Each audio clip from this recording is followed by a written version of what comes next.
And now, another episode of Crit Camp Gaming.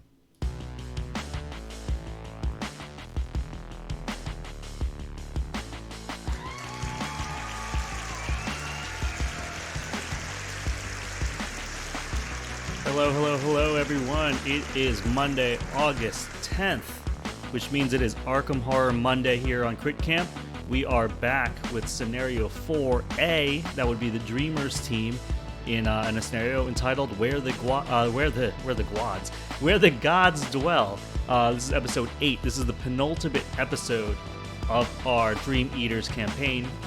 This is the last time you'll see the Dreamers team in a scenario. They may be in the story, for the next one, but this is the last time you'll see us play them in this campaign, which is bittersweet because I've grown to really enjoy playing Leo Anderson and all that he has to offer by sacrificing his buddies and all that good stuff. It's been super interesting seeing Safina being played, who's basically more mystic these days than rogue. Totally.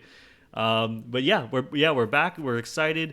We had a bit of a hard scenario with this team the last time you saw them, which we'll talk about in the recap. But before we jump in, Matt, how was your week? What have you been up to? What have you been playing? All that good stuff. Let us know. Week's been pretty good. More of the same. Got to play a bunch of Arkham yesterday, actually, with some buddies. So did that. I don't know, for those of you guys who have access to it, there's this whole Xbox Game Pass thing that's cool. And the main thing is they just keep releasing like these free games that are coming out. So there's this game that I've been eyeing on Steam for a while called Undermine that was in early access. Okay. Officially released. It's kind of like a roguelike. The closest thing I'd compare it to is something like Binding of Isaac. If you know what that is, if anyone played it. But really I don't know that myself, but I know that people in the camp do play that game. I think Mije was one of the ones that played that game hard. Yeah, that game had like 80 expansions and it kept getting like more and more crazy, more kind of convoluted. Still super awesome. This one feels like a super early on version of like Binding of Isaac insofar as the item table's not all bloated and it's just kind of, it's fun, man. So that's what I've been doing throughout the week, enjoying that. But otherwise, I did get like, I got a couple games of Keyforge in. We set up our local group, finally started playing online, playing in TTS. So that nice, dude. That's awesome. Yeah, it was big because we kept talking about wanting to go meet up and play, but we just got tired of waiting. So we did get some games in of that on Saturday, I think it was. So yeah, that's my week. Yeah, pretty sweet. I mean, last week, Chris and I were able to play a couple of games Keyforge as well. We did it on Wednesday's stream. Thursday's stream we had to cancel because of real life stuff that happens. But crazy enough, there is a dude in our camp community, Bill, who basically just discovered deck builders.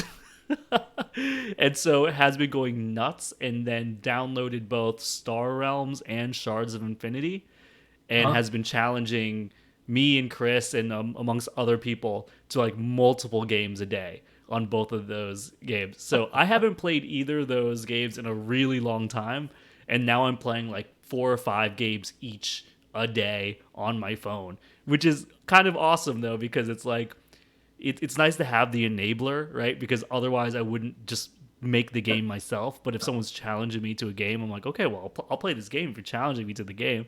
And it made me like realize how much I just like simple deck builders like that.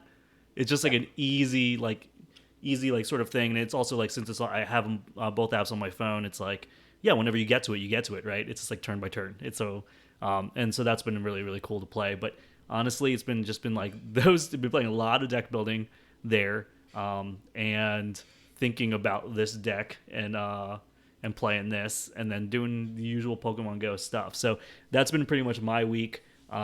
Pretty relaxing, I guess, in that gaming. Mobile gaming is definitely like, I know it is divisive for some people, but in this age, of COVID, it's actually kind of nice. All those games that have nice polished apps on your phone, because then like I don't have to go to my computer and like boot it up and sit at it and like whatever blah blah blah. It's just like I can be like outside doing chores and then take a quick break, look at my phone, and be like, oh, I have a turn in Star Realms, and just take it real quick, and then go on with whatever I'm doing. So yeah, that is awesome. Yeah, I didn't realize it did it that way. So it was like asynchronous like turn-based too. So yeah, they can take your turn whenever you take yours. That's cool. Yep. Yeah, which is totally great. It's awesome. There was a card game that Chris and I started to play. Well, Chris really wanted me to play this game, and I was sort of like, I don't know. And then we ended up playing it. It's called Epic Card Game. We played it a few months ago or whatever. The annoying part about that game is that there's all of these like instants and interrupts that you can do during someone's turn. So we tried to play it like on our phones once, and it took like 3 days to get through like one turn, because like it kept giving you the option of being like, okay, well, do you want to now interrupt with something that you have in your hand? It's just like, no, I don't. Okay, so it goes over to Chris. It's like, well, now do you want to start your next phase, or do you want to just like let it ride? It's just like, I just want it to keep going. And then like they'll come back to me. It's like, well, your opponent has decided to keep going. Do you also now want to keep going? Yep. And it's like, yes, I do. Yeah, it does not work for that style. I know this game. I looked up this game and picked it up a long time back, just the initial box, because I thought it was awesome. It was like a nice, different way of playing Magic with less complicated rules. Yeah, and I do like it. And I think, but you're right. It would be really hard to play, because you have to keep giving people a chance to respond. So I would imagine the way you guys are talking. The thing was, when we played it, and we played it on stream when we were together and we were on voice chat, video chat, like that was one thing. And it is kind of interesting to, I mean, it's called Epic Card Game, and it's really kind of awesome because like every card really is overpowered. And so when you're playing the game, you're like, this is ridiculous. Like, if every card's overpowered, is no card overpowered? Like, this is ridiculous. And I guess that's the fun of the whole game. But when you're playing it like turn by turn like that, it like loses all of the flavor. I'm like, I can't possibly play this. But anyway, this isn't a stream about Epic Card Game or other deck builders like that. This is Arkham Horror, the Dream Eaters. Like we said, I think we're going to just jump over to this gameplay screen, so we can do the usual stuff. We can, I can, hold on, let me start the background music here from tabletopaudio.com. We're going to talk about our deck upgrades. Matt looked up at a rule book, and you guys can let us know if he is correct or not. It looks like we draw our hands prior to setting up the scenario. So I think Matt is pointing over here in this rule book, so let's go over here. The initial setup, and it does say that step 8 over here is draw opening hands, which happens before the scenario setup. So okay. The reason this matters, guys, is it was always hard to know if I just had forgotten if you flip the location first, if you draw your hand first, because it can be extremely relevant for some starting locations. So this is the official way to do it. Okay, so that's the official. All right, so we will be drawing our hands first before doing that. We'll talk about our upgrades, we'll draw our initial hands, and then we'll do a recap and then start the scenario. Is there anything else that you want to add before we do all that stuff, Matt? I think so. I'm good to go. You are. All right, cool. Let's start with you. What's going on with your deck here? So I pulled out a couple cards, ones that didn't feel like they were quite performing the way that I wanted to. One of them being a Small Favor, which is one that you can pay 2 to do 1 damage, or pay 4 to do 2 damage, or pay 6 to do an extra damage space away. Problem with that one, you can't do it to elite enemies. So I'm taking this new sneak attack and replacing both of those, because this one you can use on any kind of enemy as long as it's not engaged with you. So that's either exhausted or aloof or on Lyle. So it gives me some tools in that regard. There's a regular sneak attack that also exists, and that one is, I think, only an exhausted enemy. And I pulled out my other Unexpected Courage, which honestly, guys, I feel really bad about. It's hard to not run 2 Unexpected Courage, but there were situations where, especially without me being able to mulligan, I could use Leo. And so I'm still going to prioritize my Arcane Initiates, but considering there are times I need to kill them so that we don't have the Doom push us over. Yep, exactly, yeah. Like, I pulled out most of my spells. having a fifth or fourth action every turn is going to be. Yeah. No, Leo, I think is going to be really awesome in your deck. He is somebody that like I really thought hard about putting in my deck as well. It's just rough. More allies is good for my dude Leo Anderson, but he's costly as well. And resources wise, not experience wise. Experience wise, I think he's a steal. To get Leo Anderson for 1 XP, I think is phenomenal. Or Leo DeLuca, yeah. Yeah, All for right. sure. I like. Cool. So let's jump over here to what's going on here. I have guys at the end of last scenario with these guys. I got this false awakening in my deck at the end. So I put it over here just so I can remember to tell you guys that this is in play. And what's going to happen is the game is going to start with this next to the agenda deck with a Doom on it. So we automatically start with a Doom. The thing is, either of us can test any skill against 2. Actually, it gets plus 2 difficulty, so it's actually a test 4. If we succeed, we can remove this Doom, this card and the Doom from play. So, yeah, this is just gonna have to go up there, and we're just gonna have to remember that's here. I'm here, so we remember. You want to do like that? Yeah, let's do that. Let's do that. Like next to our scenario reference card. Cool. All right. But as far as my upgrades are concerned, I gotta tell you guys, I'm really excited about what's happening here. One, I'm getting my second agency back up, which is amazing. I love this card so much. It costs a lot, resources wise and XP wise, but it's so good utility. It's ridiculous. Like I can exhaust it as a fast action, deal 1 damage to it, and do damage to an enemy at my location, or exhaust it and pick up a clue, and give a horror to it. So, and 4/4 a soak in itself is really great as well. And with his passive, he gets -1 if I play him as a fast action at the beginning of my turn, so he becomes cost 6. Pretty good. He's replacing Alice Luxley, which, I probably should have replaced her a long time ago. She never did what I thought she was going to do. And I would always rather play a beat cop than her. and so I think that was a good upgrade there. This was an interesting upgrade that went through some thought. I've been having really serious resource issues in my playthrough because so much of my stuff is expensive, and I think that's like also a guardian class issue anyway. So I'm putting in for 1 XP a myriad, 3 easy marks. I play it, I get 2 resources, draw a card. I'm replacing the decorated skull, which I was so hyped on in the beginning, but realized wasn't working the way I thought it should or would. And these double physical trainings, which I never had resources to actually put into the pump. I kept having to use those resources to actually get something else out. So they essentially became dead cards in my hand. So I'm hoping that the additions of Easy Mark will make it easier for me to get things out. And the last thing is I'm replacing Bandolier with Prepared for the Worst.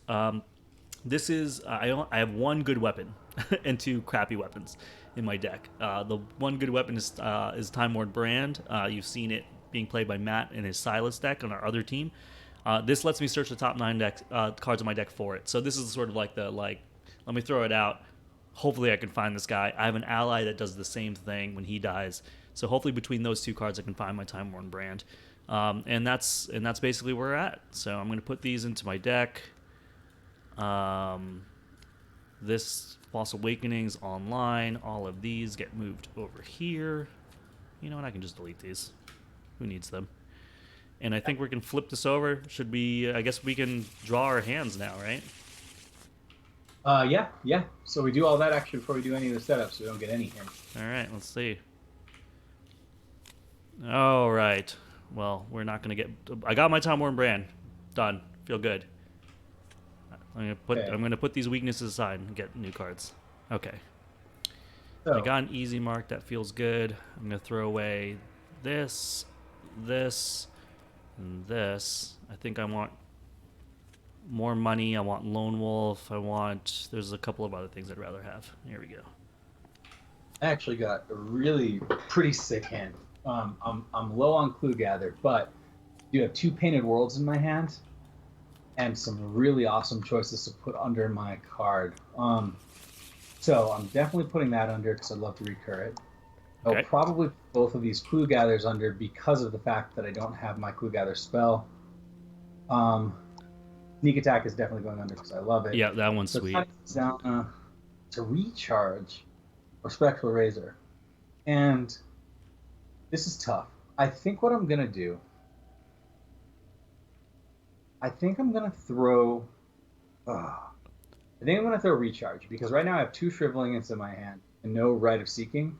So I'm not going to need to recharge those anytime soon. So basically I'm going to store this here. Oh, I see. Until I wait for Rite of Seeking. Yeah. I think. Yeah. It does mean I don't get to keep reusing my Spectral Razor for 3 I mean, damage. the other thing too is you could put the Spectral Razor instead of the Intel report. Well, see, that's the thing. Like right now, this is my only Clue Gather. And I don't know how much you have because I don't have Rite of Seeking. So Oh yeah, I don't have any right now because I didn't. I was hoping to pick up a flashlight and I didn't. Yeah, that's why I kind of want to keep my Clue Gather cards so that I can use them multiple times. Okay, I get you. Yep, that makes perfect sense to me. I like that you got the Lone Wolf and the Crystal Pendulum though. This is nice, and the Arcane. This is great. Arcane Initiate. Dude, this is sweet. I'll put these here like I did before. It lets me see them. It lets both of us see them in case I forget. That's perfect. 5. And I love having Sure Gamble under here. That's like huge. Yeah. So, okay. Well, then, yeah, I guess we can start doing the scenario setup. So, guys, I don't know anything about this mission. I heard tell that everybody thinks it's so awesome. Okay. They wish it was as short as it was. So that's all I know. Otherwise, I guess we'll just hop into it and see where it goes from here. Yeah. Before I do that, I'm gonna try to do as quick of a recap as I can. So there was a writer in Arkham that wrote about going to a dreamland, and everybody thought it was really rad. So a bunch of people, took the instructions he did and started going insane and doing this whole thing. So our team basically split up. Our team of 4 split up into 2 groups of 2. 2 of us were dreaming. This is this team right here. The other 2 were watching us, make sure that we were safe. So while we were in the dreamland, we went down a endless staircase. We ended up meeting some dudes at the bottom that quizzed us. Said pop quiz, hot shot. We said okay. We passed the quiz. We got into an enchanted wood. We almost got overrun by things called zoogs. We got saved by a blonde-haired man and his cat companions. The zoogs gave them tribute to let us pass, I guess, or just because they worship them or whatever. We went into town. We met the dude that wrote the article. His name was Virgil. We met some talking cats.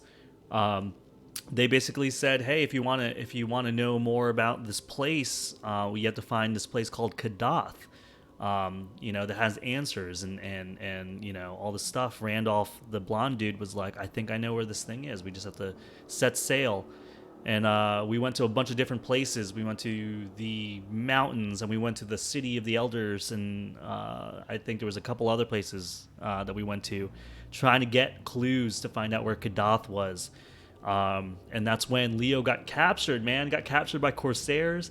Safina escaped, did not get captured. I did. So that the next scenario, my assailants took me to the moon, man. So we hung out on the moon, and what was cool about that, because I was captured, was me and Matt started in different places, and we eventually met up, and that was the last scenario that we played with these guys, and it was really, really rough.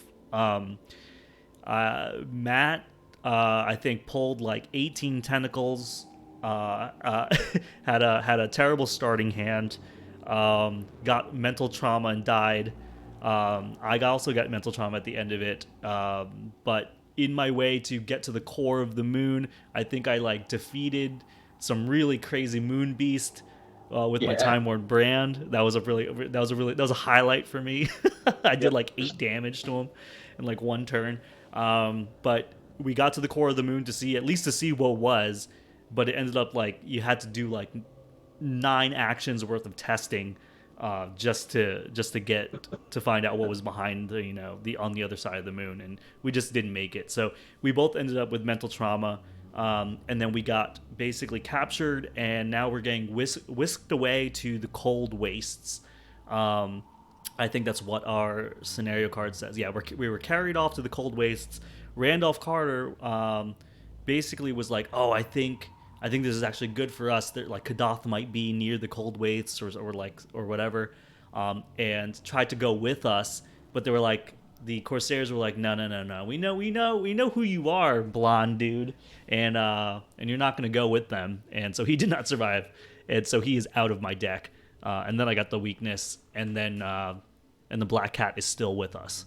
And so basically that's sort of the recap. Matt, any other things that you want to add to that? Unless you want to throw on, are you just recapping? Yeah, I'm just recapping the dream side, really. Yeah. Okay, yeah, that nails it. All right, cool. So let's let's read this scenario 4A, where the gods dwell.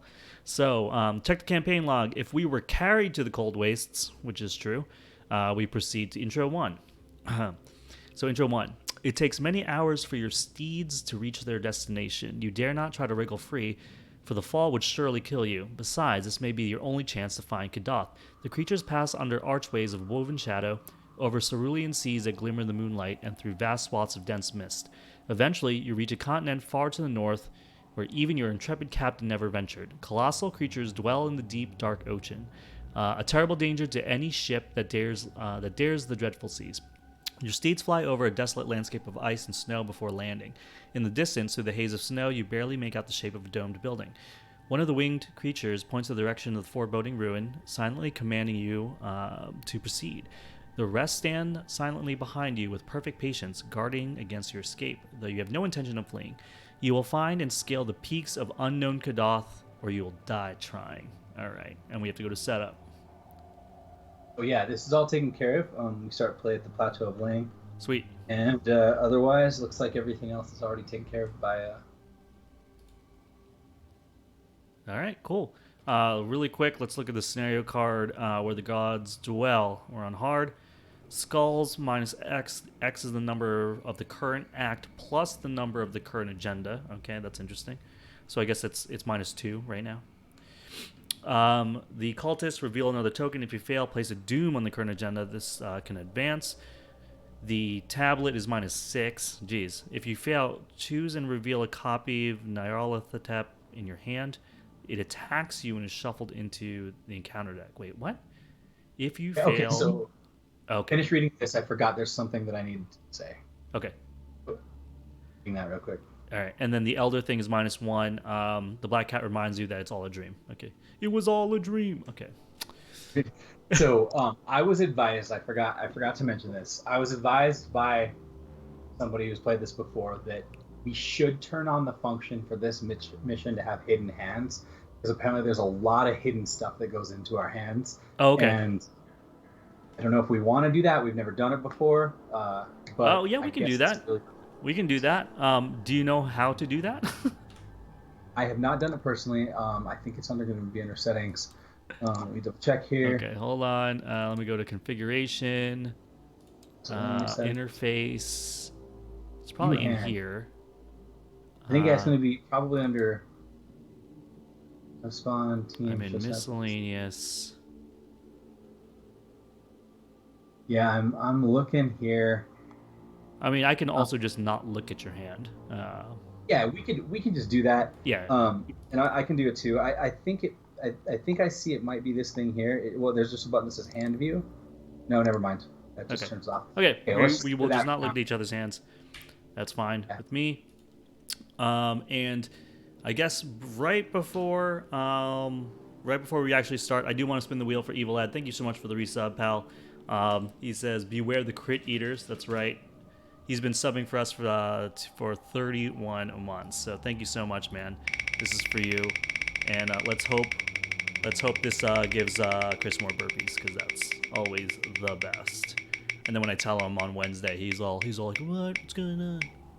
20 push-ups, of course, because I wished it. I wish it bad on Chris, and it ends up bad on me. So that's 120 push-ups that I owe, which I'll start doing with Chris on one of these quick days. So thanks, Evil Ed. Oh, and what up, Slimpy? The founder says, I think it's under options. All right. We just won't look at each other's things. Okay. Here. Okay. We'll do it that way. And if it looks like it's gonna get weird, so the main thing is we have 3 skulls in the bag, so we have to. That's gonna get worse. But there's 2 tablets, so 2 -6s is gonna be nasty, especially if the failure is getting hit by. I'm assuming one of the masks is Nyarlathotep. Like Nyarlathotep's whole deal is like. Yeah. There's a bunch of different forms he disguises himself as. So 2 we're gonna see tablets. how that goes. Oh man. All right. All right. So agenda and act, and then our location, and we should be good to go. All right, here we go. Agenda 1A, the Eye of Chaos. Doom threshold is 7. I see you there, playing with fate like it is some sort of a game. Did you really think you could escape my grasp? What makes you think you are the one in control? Oh my gosh. And the Act 1A, journey through the cold wastes. 4 clues to advance. You have come to the land of Lange, a barren, icy wasteland where you believe the peak of unknown Kadath resides. All the while, a presence taunts you, gnawing at your insides. It is a wordless, derisive voice that you cannot hear, but feel within the confines of your mind. Dude, it's like the man with the pallid mask all over. He's in my brain. He's in my brain. All right, and we are now at the Plateau of Lange, the icy desert plateau of Lange, which no healthy folk visit and whose evil fires are seen at night from afar. All right, I guess we flip this, right? All right, 3 Shroud, 2 Clue. Force, when an enemy attempts to spawn in an empty location and there are no empty locations in play, spawn the enemy here instead. Okay. So there's So the enemy will always spawn somewhere. Yep. All right, 2 clues here. I don't have any clue gather. My turn, if I go, I'm just going to equip a sword, draw a card, kind of thing, do some setup. Yeah, you can play your easy mark, I guess, if you wanted to draw and get some money. Yeah. I'm definitely going to play my Time Worn Brand first, though, because I could always draw into my narcolepsy, which sucks. Sure. Well, that's what, then you should go first, because you have narcolepsy, then that way I can wake you up if I need Okay, cool. All right, so the first thing I'm going to do, Time Worn Brand is out. That's all 5 of my bucks. I'm going to play Easy Mark for $2 and draw. Oh my god, dude. Okay. All right, and now I'm asleep. So stupid. Okay, so here's my thought. I can either wake you up right now, or I can do my setup, and we'll see if the encounter card wakes you up. If it doesn't, I can spend my first action. But that does mean we run the risk of not having some stuff around. So, what are you feeling? Yeah, I mean that's up to you. Because I'm the one that's ruining your turn. So. Okay. Well, at least we can get the weakness out. All right. Let me do this first. I'm gonna play my Arcane Initiate first thing. Yep. Because the Doom threshold's pretty high. I'm gonna use her. Yep. Look for the top 3 cards in my deck for a spell. I think I'm gonna take this Quarter Protect. I will definitely equip Crystal Pendulum as my second action. Okay. Do I want to wake you up right now? So playing my Lone Wolf isn't that great with me being here. Yeah. None of this other stuff matters, so I guess I'm just going to do it. Let's just get rid of your narcolepsy just in case something doesn't wake you up. I have no idea what this mission does. Okay. So. Cool. So now I'm awake. Thank you. Yep. All right. So we are on to enemy phase. Nothing. Nothing. So chip in a chair. Here, I need to remember to use my Crystal Pendulum in this game. Nice. I have a flashlight. Okay. And you also have Intel Report in your hand, too. So, we do have some clue gather between the 2 of us, as well as Agency Backup's clue gather. So as soon as I can get Agency Backup, I just need the money for it. All right. So we let's Doom us. And now let's see. 3 Doom right now because of Arcane Initiate and False Awakening. Just something to keep in mind. Yeah. Especially we're 3 right now. 3 of 7. Yep. Okay. So you didn't play your Lone Wolf. I was going to say I can move, but No, I didn't play it. That's fine. I'll play it later. okay.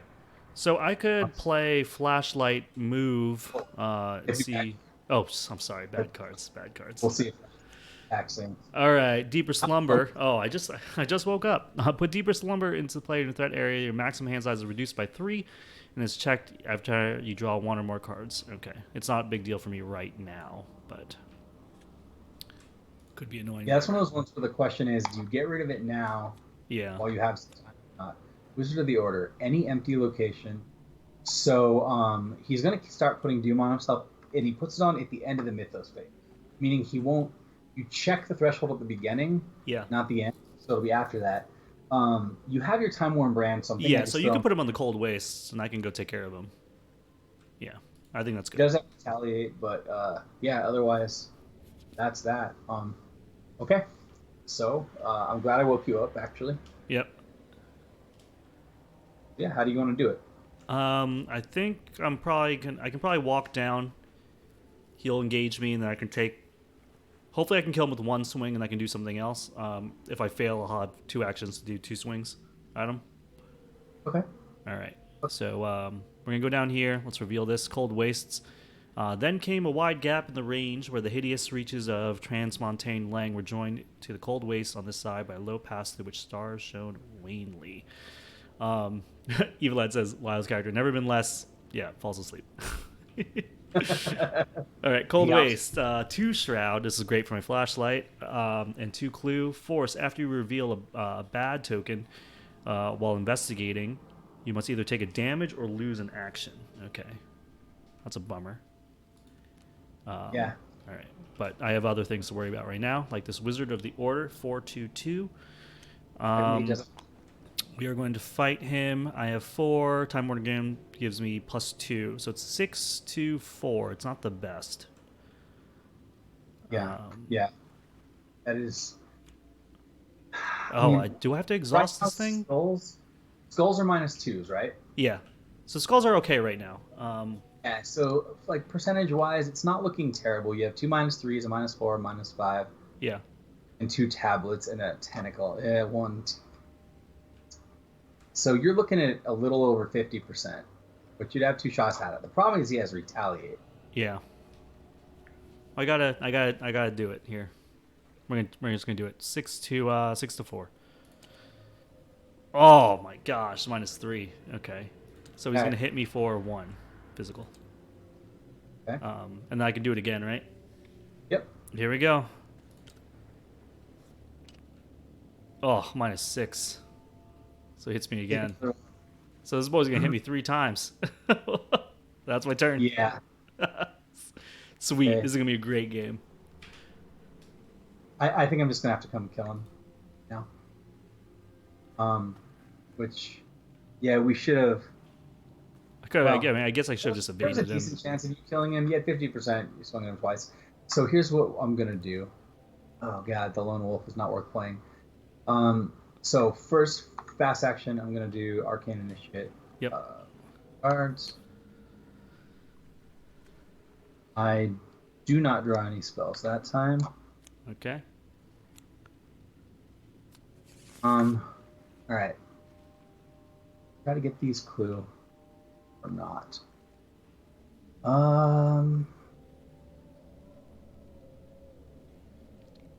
I think I don't really want to risk blasting you right now.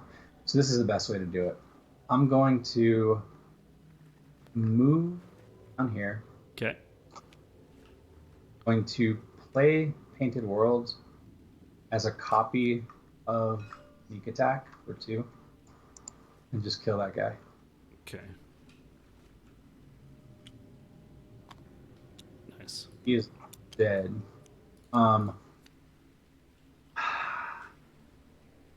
Third action. Guess I'm just gonna get $1.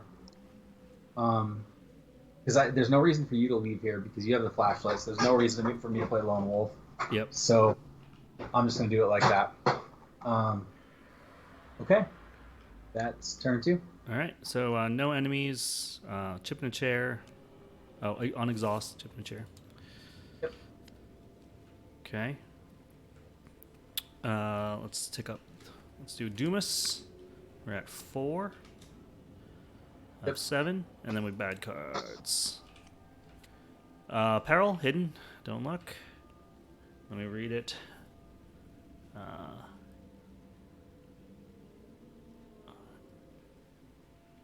This is going to trigger Deep Slumber, just so you know, which is actually a real pain in the ass. Wait, what was that? Oh. It's going to trigger Deep Slumber, which means you're going to have to discard a card, because you're at 6 cards. Oh. So that's real unfortunate. But. So, yeah, the Deep Slumber might end up being an issue. Yeah. Damn it. Do I get rid of Intel Report? Because it always costs me so much. With the hand you have right now. Yeah, I'm gonna get rid of Intel Report. That sucks. I still have another one. Okay. Here's my bad. Peril. We are going to choose fight actions. So our punch is lowered by 2 for this round. Okay. Punch lowered by 2. That's fine. That's fine. Okay. What are we doing now? I don't know what the card in your hand does. I mean, I don't know if you want to get rid of it, need to get rid of it, want to get rid of Deep Slumber. I have a feeling we're going to get this mission's going to bog us down by a lot of stuff in our hands. This could be a turn where I just get rid of both of these things. No, I might just get rid of my Deeper Slumber. That's going to be really annoying. I can't get rid of this other one yet. Okay. So I think I'm going to get rid of Deeper Slumber for 2 actions and then play a Flashlight. Is my turn. Okay. Right on. So I don't know if that affects if you want to go first or not. I think, unfortunately, I'm just going to move a Lone Wolf. Oh, I'm going to use my Arcane Initiate. I should have done that first. Okay. I'm going to put a copy of The Painted World in my hand. Okay. Sweet. Now I've found all 3 copies. That's awesome. It's all 3. Yeah. No, I'm not. I'm sorry. I'm going to take Rite of Seeking. As awesome as it is, I think I want Rite of Seeking right now. Yeah. Because the Painted World you can find later. So, yeah. Does that change then what I want to do? It might. Move, play Lone Wolf. No, because I'm still going to have to go get the buck. All right, move, play Lone Wolf, and get $1. Get a buck? Okay. Yeah, I'm going to get rid of...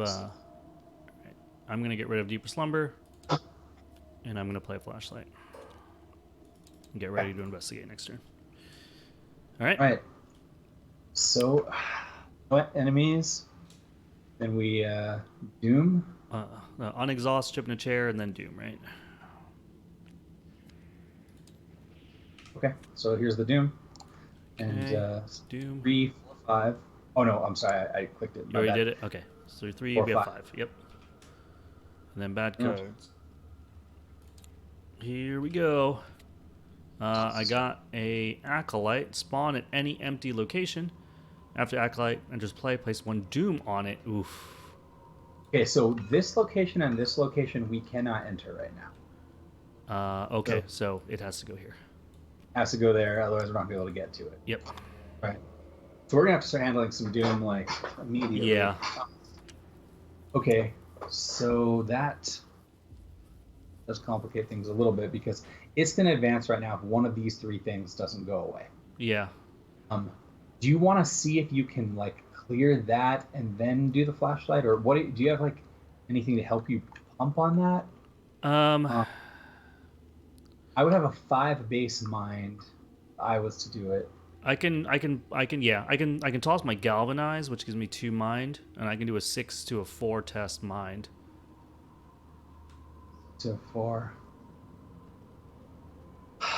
The other choice is it's 4 tokens, right? That will kill me.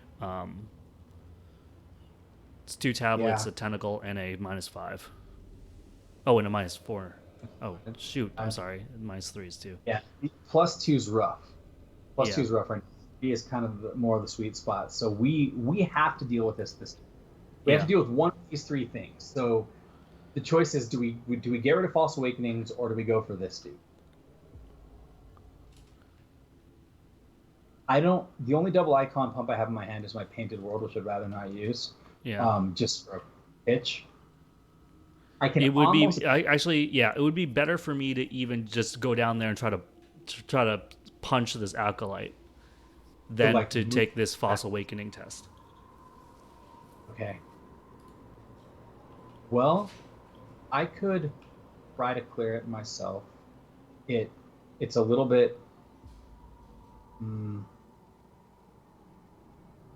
I could toss my Storm of Spirits, which would put me at 6. And then I could toss my second Arcane Initiate, which would put me at 7. I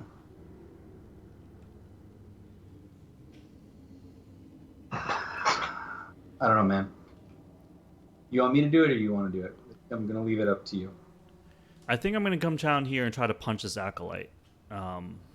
So move, engage, attack? Yeah. Well, if I move, it'll auto engage me, right? I don't have to spend an action to engage him, right? Oh, right. He's not aloof. I Yeah. think this one's aloof. No, you're good. Yeah, you're right. You're right. So you'll have 2 attempts at it. Yeah. So Okay, I'm going to do good. that. I'm going to move. I'm going to grab him. Read the Onyx Gate real fast. Make sure it doesn't mess anything up for you. Okay. Location. So this one says, where they dwelt, there must be the cold wastes. There must the cold wastes lie close, and within it unknown Kadath and its Onyx Castle. All right. Whoa. 12 12 clues. What? clues, 3 Shroud. After it's revealed, check the campaign log. Remove 1 clue from Onyx Gates for each tally mark recorded next to evidence of Kadath. Oh, Well, interesting. we had 8, so we drop it down to 4. That is a super interesting location. So I'm sorry. It looks like clearing this place of clue is going to be a big deal. Yeah. All right, there you go. So after it's revealed, okay, so 3 Shroud. Interesting, very interesting. Okay. All right. All right. Well, and so that was action number 1. Action number 2 is going to punch this guy in the butt. So I'm 4, 5, 6 to his 3. 6 to his 3. Here we go. -2, so I punched him in the butt. Got rid of this doom. That's the most important part. Yeah, that's a really big deal. Okay, and now I have a last action, which I could flashlight and just get a clue for free. No, this is 3 Shroud, unfortunately. So it's not a clue for free because it's 1 plus. Oh, it's 1 2. plus. Yeah, okay, got it. It's 3 shot.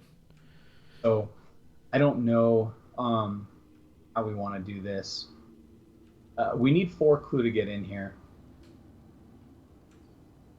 I want to try to do some setup. I can just try to get us clue because I have Mire of Seeking. So I should be able to clear off the current location I'm on. Okay, so with my last action, I might get rid of this treachery card in my hand. Okay, that sounds good. Yeah, I'm going to discard Scene of the Crime. It sucks, but has 4. It has an even printed cost from my hand. Okay, got it. Yep. So we need to get you some money so that you can get out like your... Yeah, I know. I have like 2 more easy marks and 2 more emergency cash in my deck. It's like, where are they? Yeah. Okay, well, I'm going to get my Lone Wolf for my turn starting. Yeah. I'm going to use my Arcane Initiate to the top 3. Okay. I do whiff this time. All right. I will... for that first rest, it's not going to happen. So I'll spend 4 on Rite of Seeking. So that's action 1. I think action 2 is actually going to be to get $1. Yep. The reason that's the case is because Rite of Seeking can end my turn. So I'm That's just right. going to use Yep. this right here. So so this is 4, 5, 6, 7 versus 3. The average token in there is what? 3? I think it's 3. Yeah. 2? No, maybe 2 is the most common token because of the skulls. So I'm going to say, so if I'm likely to draw 2 here, and I'm up 7. I'm gonna say I succeed or fail by 2. Okay. With my crystal. Here we go. Succeed or fail by 2. -3. So I was at 5, 6, 7 -3. I succeed by 1. Yeah. So I do not trigger the crystal pendulum, but I do get 2 clues. Nice. And click. All right. So 1 down, and I think that's it. Okay. So. Cool. So Enemy no phase, nothing. enemies, unexhaust, chip in a chair. Okay. Okay. So Doom. Yep. So that will put us at 6 of our 7. So we need to. I either need to kill my Arcane Initiate, or we have to do this test. Yeah. False Awakening. Right.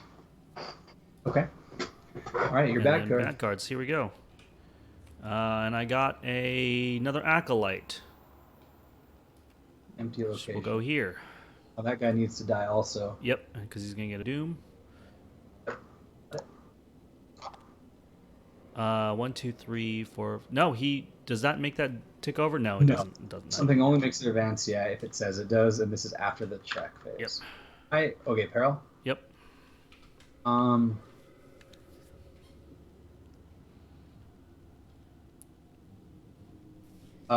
going to choose book. -2. Okay. What was this peril? -2. Both gonna get -2 to book. My thought is even if you use it up here, your flashlight will still take it to 0. So you having -2 won't matter. Oh, nice. Okay, perfect. That was my reasoning. Okay, so well, this is another one of those moments. Like, you want to go handle the Acolyte, and then I can move down, and I might even like double move to get clue, or yeah, I'm gonna handle. Yeah, that's my job. Is gonna handle the Acolyte. Okay. So move up. This guy's gonna engage. Oh, where'd he go? He went all the way down here. Okay. All right. Second action will be swing at him 6 to 3. 0. Killed him. Got rid of the Doom. Look, if you want to just get money to be able to play agency backup, I can stop here and get clues here this turn. Yeah, if I get just $1 here, Yeah. then I can play agency backup as a fast action next turn. Yeah. Do you want to? Oh, okay. Yeah, that was your last action. Yep. Right. That was my last action. Okay. I think then what I'll do is first thing is Arcane Initiate. Yeah. Actually, do I even want to use it? I'm already at 8 cards. I don't think I'm going to use it this turn. Okay. So I get $1 for my turn starting as a lone wolf. Yes. Move. Uh-huh. And last action is going to be to investigate. All right. So spend this here. 4, 5, 6, 7. 7 to 3. So same thing. I'm going to say I succeed or fail by 2 with the Crystal Pendulum, although I actually don't want to draw a card right now anymore. I'm not even going to use the Crystal Pendulum. Okay. Oh, I do need to kill... Wait a minute. Hold on. We need to get rid of one of these Doom, don't we? Hold on. We have 4, 5, 6. Yeah. Yeah. Okay. So let me do this instead. I'm gonna change what I'm doing. I'm going to attempt to do False Awakening. So I'm going to attempt a mind test. Mine 4. And 4. I'm at 4, 5. You're at 5. 6. Actually, no. I have a better way to do this. Be up 2. How many do I have? Yeah. Okay. I'm going to just do a mind test right now. 4 to 4. It's 5 to 4, right? You succeed. Yeah, I'm 5 to 4. Yeah. Because of the You're Crystal right. Pendulum. So I you was just succeed. going to use Cool. pure gamble if I needed to. Yeah. So. All right. So that that's way I gone, say and this sure. is removed permanently from the game. Nice. Okay, so that's action 1. All right, so this does then make it so I can either double move down here or try to get something else into play. Like I want to get down to these Onyx gates. Yeah. I feel like this is what's going to make us like progress. Yeah, I think so. considering this Probably. So I'm not even going to stop to get these clues Yeah, here. no, I can take care of those clues. I don't even know if you necessarily need to. What I think we do is, once we advance this, see if these clues are even relevant. If they are, then you get it. So let me get my clues first. Okay, advance. I see what you're saying. Yeah. I like it. Okay, so I double moved and got rid of False Awakenings. That was my deal. Okay. I'm going to see if there's a way to kill my Arcane Initiate, like, this turn. Yeah. Somehow. So. All right. Okay. So that's it? You already won. Yep. All right, so this is gone, right? Yep. All right, so no enemies, chip in a chair, and unexhaust. All right, so let me do the doom. We're cards. at 6 of 7.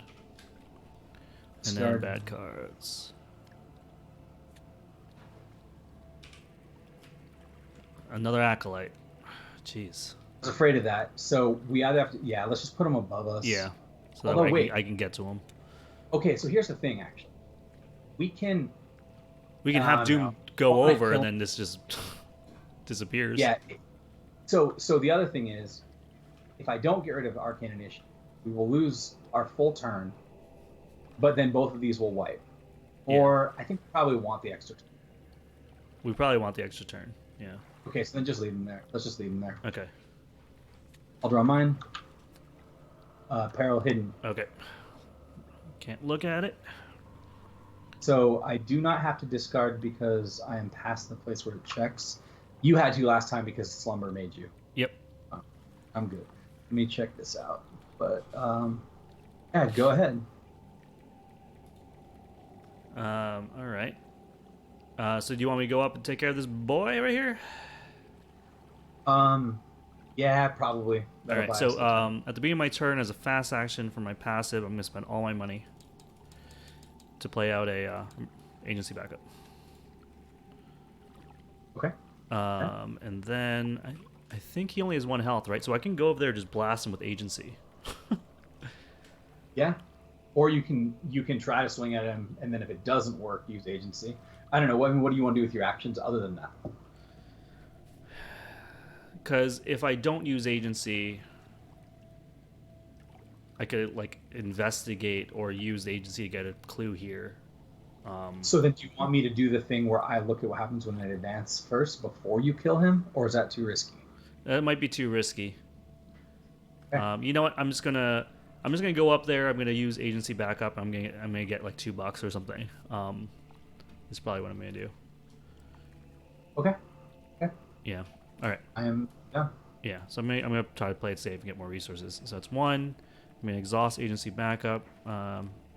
Take a damage to kill this acolyte.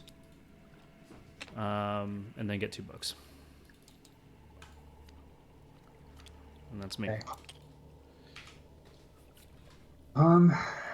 The issue here right now is I don't have a super good way to kill my Arcane Initiate. I don't think I have anyway. Which is part of the problem right now. Is like that. If you investigate, I'm sorry. If you investigate here, you take a damage.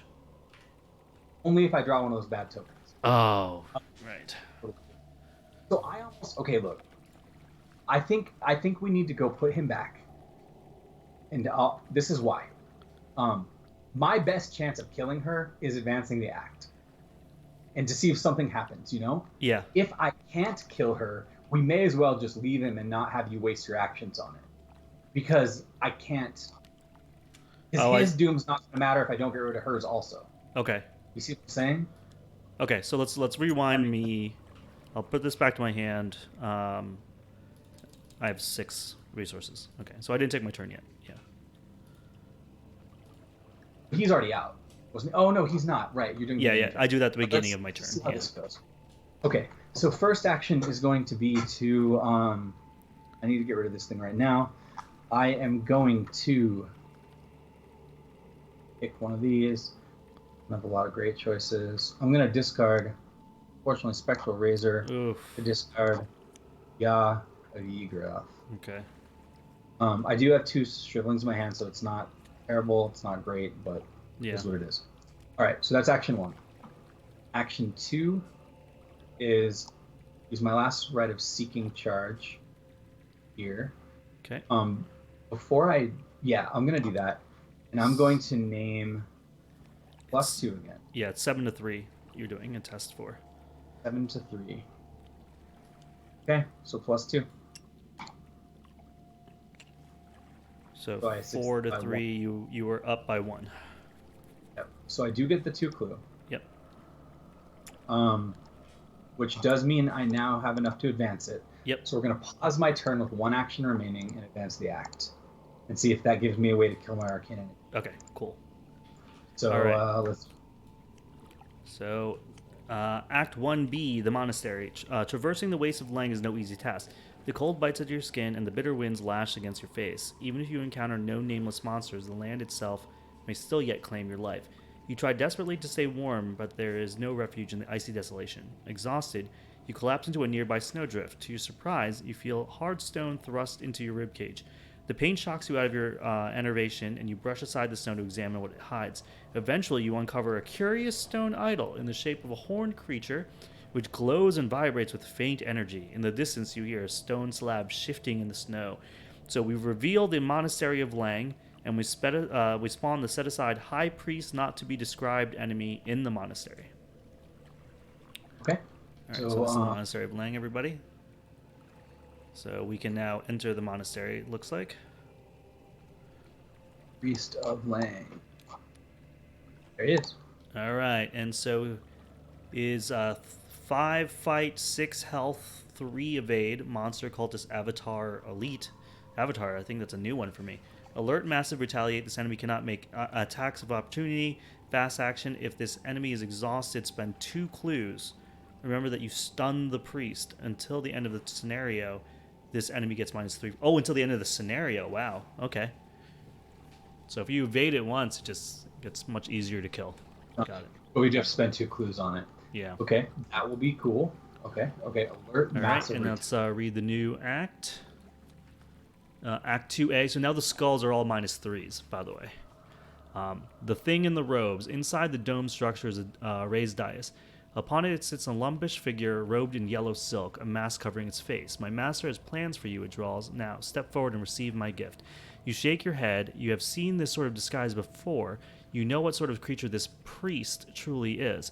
Action, if an investigator maneuvered the priest closer and an investigator stunned the priest, defeat the high priest not to be described. Objective, if the high priest not to be described is defeated, advance. All right, so we got to get rid of this guy.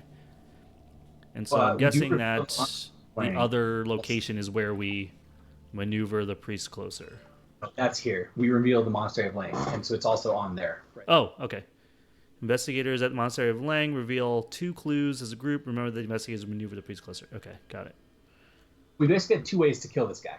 We can either fight him and blow him up for 6 damage. Yep. Or we can spend a clue and do those 2 things. I think with our current setup, maybe we just kill him instead of having to spend 4 clue to do all this weird crap. Yeah. Like, we'll have to exhaust him, then spend clue, then do this. It might affect the story which way we do it. But Yeah. I think it'll totally affect the story which way we do it. Yeah, no, and absolutely, it is very, very likely. But I do think that it's better for us. Our team is more set up to kill him because he's also elite. So I'm about to do something nasty to this bro. Sick to him. That's fair. I like that. So I think then I'm out of Rite of Seeking charges now, fortunately. Wait, are I? No, I shouldn't be. I've only done it twice. I didn't fail at it, so I should actually have one more Rite of Seeking charge. I don't know why I pulled one off. Okay. So I gave you one. I think my last action is just going to be to try to get these. Okay. So which means that the agenda is going to advance, so I shouldn't even bother with that acolyte. Exactly. That was my point. Okay. There was no way for me to kill it without doing without doing something weird that would be a random chance. Yeah. It would have to be like me going in, pulling a token from here. So my last action, I think, is just going to be to. I mean, okay. The other thing I could do is do Drawn to the Flame right now, and see if the card I draw hurts things. But none of the cards we've drawn so far have actually done direct damage or horror to us. they all just fill our hand with garbage or make us take care of. Yes, that's pretty much what it is. I think I'd rather just save my Drawn to the Flame for like a really high Shroud or something. Yeah, I don't want you to use it on a 3 Shroud location. So then that's my last action is going to be to spend my last Rite of Seeking. Okay. To do the same thing. Yep, 7 to 3. 7 to 3. I already tried using my Crystal Pendulums, right? So I can't use that again. Yep. And do I pitch anything?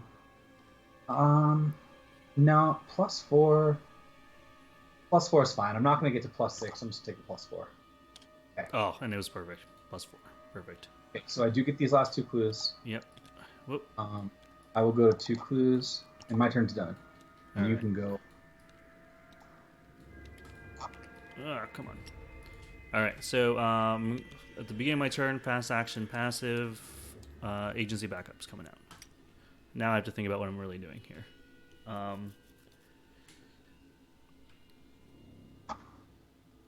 I can go in and try to punch this boy. I can do a regular swing at him, and then I can do the elite swing. Will that kill him between those 2 swings? But he's at 5 though, so it's like that would be perfect, right? Because he's 6 health. Yeah, 6 health. So if I do 1 swing and get it, then that's 2 damage, and another swing with the exhaustion, that's another 4 damage. Well, so he only has 6 health total. You hit him once you agency backup him once, and then just do your once per game Time Worn Brand ability. 4, 5. 4 no, but then damage. but then that's only 5 damage. Oh crap! It is. Okay, so it'd have to be move, swing, and then do the elite swing, and which then is going to be. And he's at 5 fight, and I'm at 4. I'd have to beat him at 6. So here's an alternate option. Yeah. You could do some other crap, walk in there, ping him with agency backup once this turn. Then next turn, you can hit him with a big swing and agency backup to finish him off. Oh, and just take the 1-1 from him. Or move in, move out, because he actually says he doesn't do attacks of opportunity. If you really wanted to avoid the 1-1, I don't know if it's actually necessary for you to avoid the 1-1. You could go in there and you can get Clue in there, because since he doesn't do attacks of opportunity, you can do whatever you want in there. That's true. He's only going to hit you in the enemy phase. So you can even scoop a Clue with agency backup. No, you can't. No, I'd rather ping him. Oh, you have Galvanize. Oh, but you don't have the money. I was gonna say. Yeah, that's the thing. I don't have the money for it. I thought about it. It's like it would be great if I had the money. So you just need to get money, man. You could move in there, get a couple bucks, ping them once, and then do the big hit next turn or something. Yeah, and just have agency backup. Just soak the 1-1. Yeah. Or just take it. Yeah. Yeah, I guess you're kind of. Yeah, I don't know. Yeah. That's okay. Yeah, maybe that's what I'll do. Move in for 1. I'm gonna ping him. Take a damage. Do a damage to him. Okay. And I have 2 actions left, and I think I'm just gonna get some money. Okay. And no attacks of opportunity. Yep.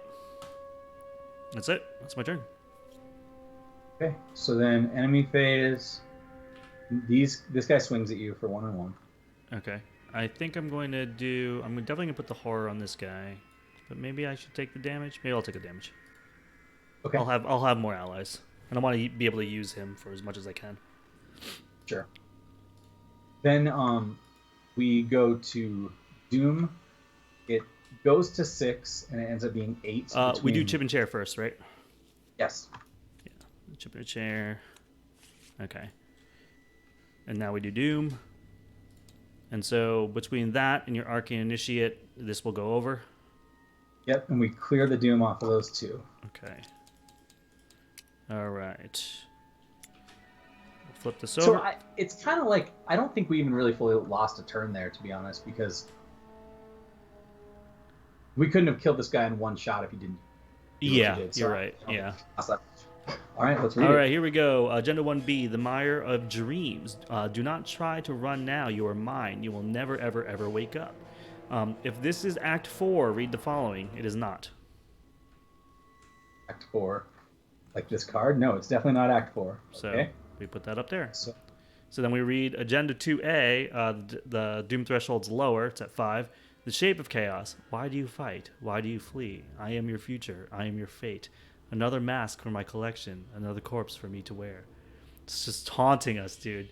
Taunting us with riddles. Okay. You can't get to me. You don't know me. Dude, I'm nervous. Yeah, I'm a little nervous that nothing's happening really. So, well, I guess we just get bad cards then. Yeah, let's get bad cards. Oh god. Liar with no face, 3/3, monster cultist servitor. Most cards in hand, hunter.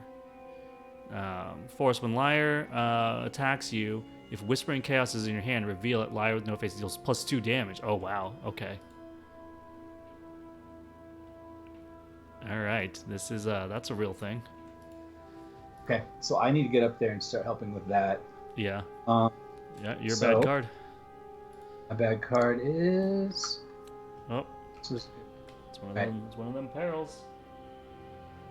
You're going to choose...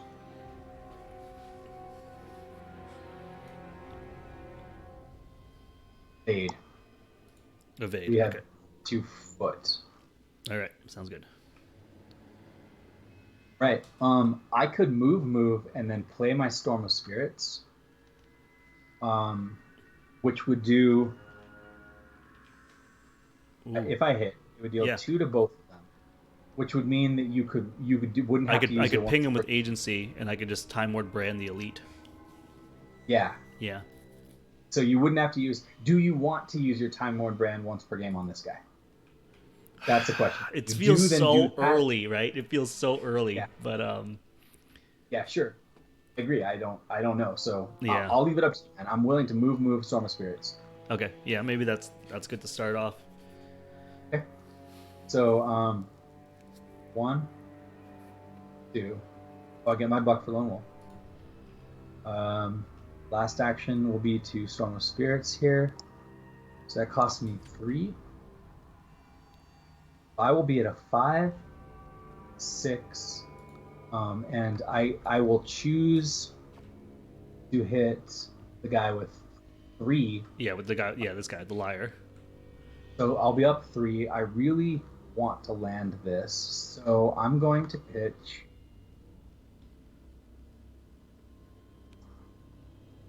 Arcane Initiate. Yep.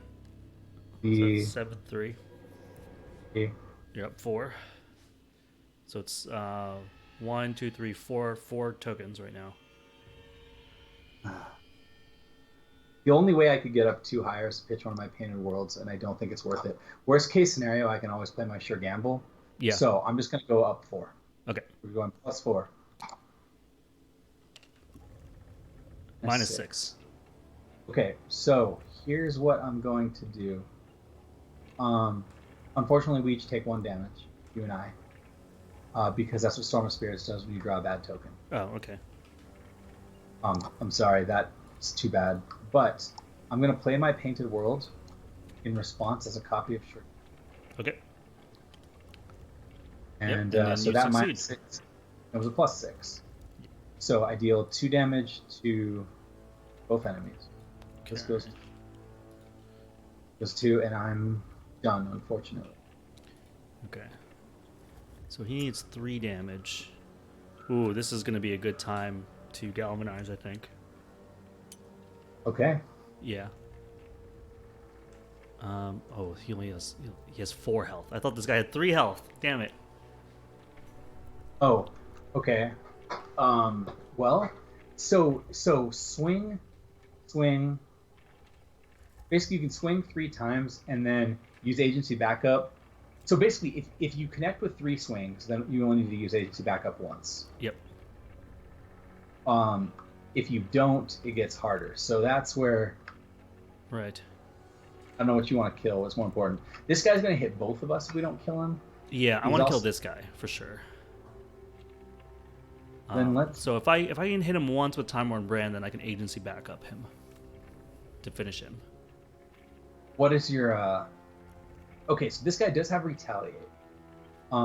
So that's where things are going to get a little rough for you. Is that you really need to hit him, and you're only going to be at what 4? You're going to be a 6 to a 5.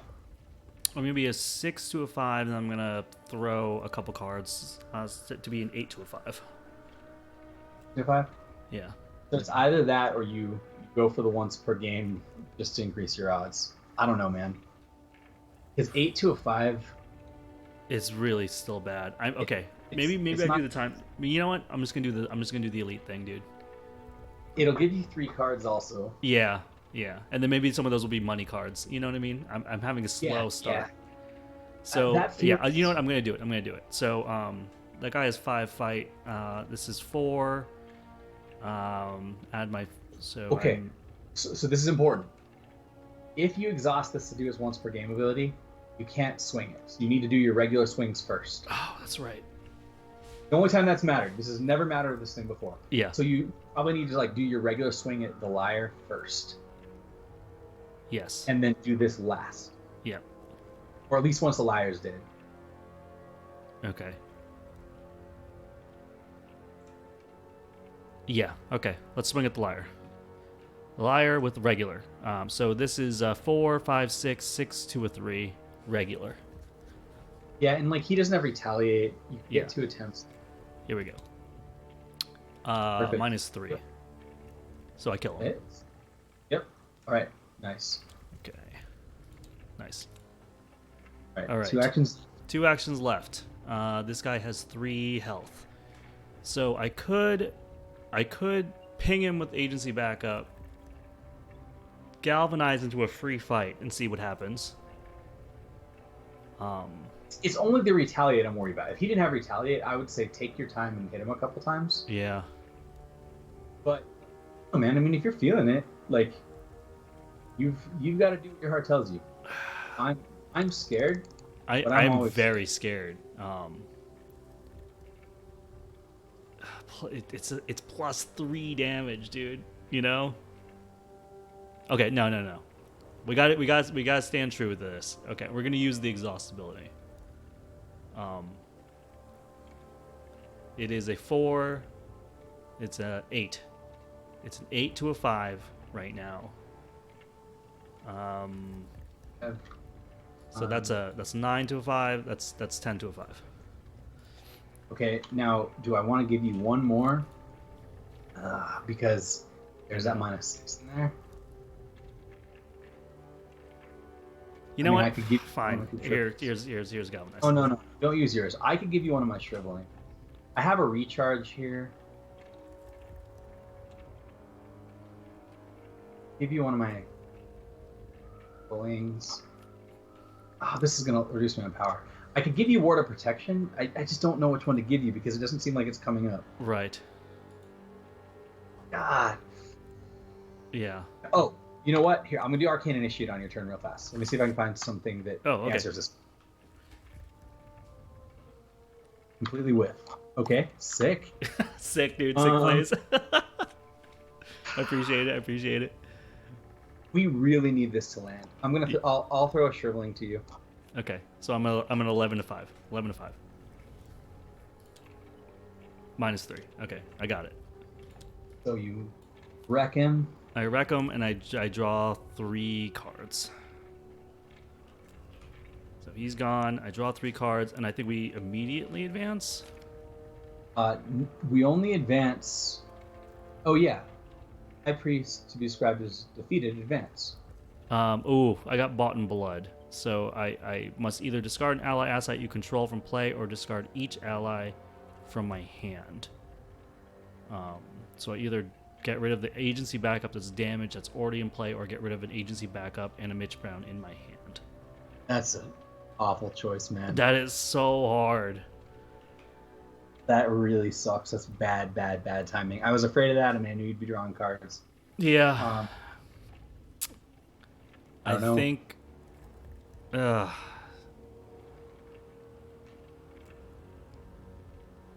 I didn't get any money. I think I'm going to get rid of the cards in my hand. This is just awful. Because I didn't get any money cards. I don't know when I'm going to be able to play these guys out again. Okay. Damn it. That's awful. Right. Yep. Okay, so then we advance. You're still gonna have one action left after we advance, right? Yes. Because I So moved. Wait, no, I didn't move. I you attacked just regular and then I attacked big, right? Yeah. Yep. Still have one left. Okay, Um, so. okay. All right, let's. If the high priest not to be described is defeated, advance. Okay. Act 2B. If you defeated the high priest not to be described with damage, read the following. As you strike it down, the creature spits foul curses at you in tongues that can scarcely be described. Its last breath is filled with hate. Okay. Oh, and then no matter how it was defeated, also read. With the monster dispatched, you can explore its monastery in relative peace. Along the ruined walls of the stone building, tapestries depict the history of this land, a history of blood and suffering that you have no desire to remember when this is all said and done. Great snow-capped peaks loom over each of these scenes. In just one of them, a castle is woven in black thread. All right. So next act, Act 3A. So we are now at skulls -5. Beyond Dreams, you believe that Kadath is the highest peak far to the north, but in order to open the gates leading to that forsaken land, you must prove that it exists. Objective, if each investigator is at the Onyx gates and no clues are on it, advance. Okay. Already taken care of. Oh yeah, man. Okay, do you want to get bucks or do you want to move forward? Do I want to get what? Oh, money? Yeah, or something like that. Or I mean, I don't know. Like, basically, we just got to get down there. I think we saved a ton. I'll just move. I'll move with my last action. Okay. And I went first. So AoE'd. Yep. So we're done. So I discarded. It knows. Okay. Knows. So no enemies, right? Oh, this acolyte who doesn't do anything. Okay. Yep. So on exhaust, chip in a chair. Hey, money. All right. Dumas, we're at 1 of 5. Bad cards. Test Brain 5. For each point you fail by, take a horror to a maximum of 3 horror. For the purposes of counting icons committed to this test, book, fist, and foot count as matching, and brain and question mark count as 2 of each. Okay. So it's 4 to 5. And then I just take horror, and I do have soak, and galvanize is the only thing I could toss, which seems bad. Yeah. So I might just take it. Okay. I'm gonna leave it up to you. I mean, I can ward of protection this if you feel like it's gonna be really bad for you. I still feel like it's so early in the game that ward of protection might be better used somewhere. Okay. Okay. I mean, you do have soak out. We do have plenty of clues right now, so it's not like you need the. Okay. -3, so I get the max, right? 3. So, do I put 2 on the agency? Sure. I might put 1 on the agency and just take 2. Okay. Okay. Okay. Oof, it's rough. I'm getting wrecked this game. Okay, you're up. Yeah. It's a little rough, but I think we're way ahead of the curve because of how much evidence of Kadath we found. Yeah. Bad card. Dreamer's Curse. Test Mine 5. For each point failed by, take a damage. For the purposes of counting anything you had except for its Same damage. thing. Yep. But for damage, not horror.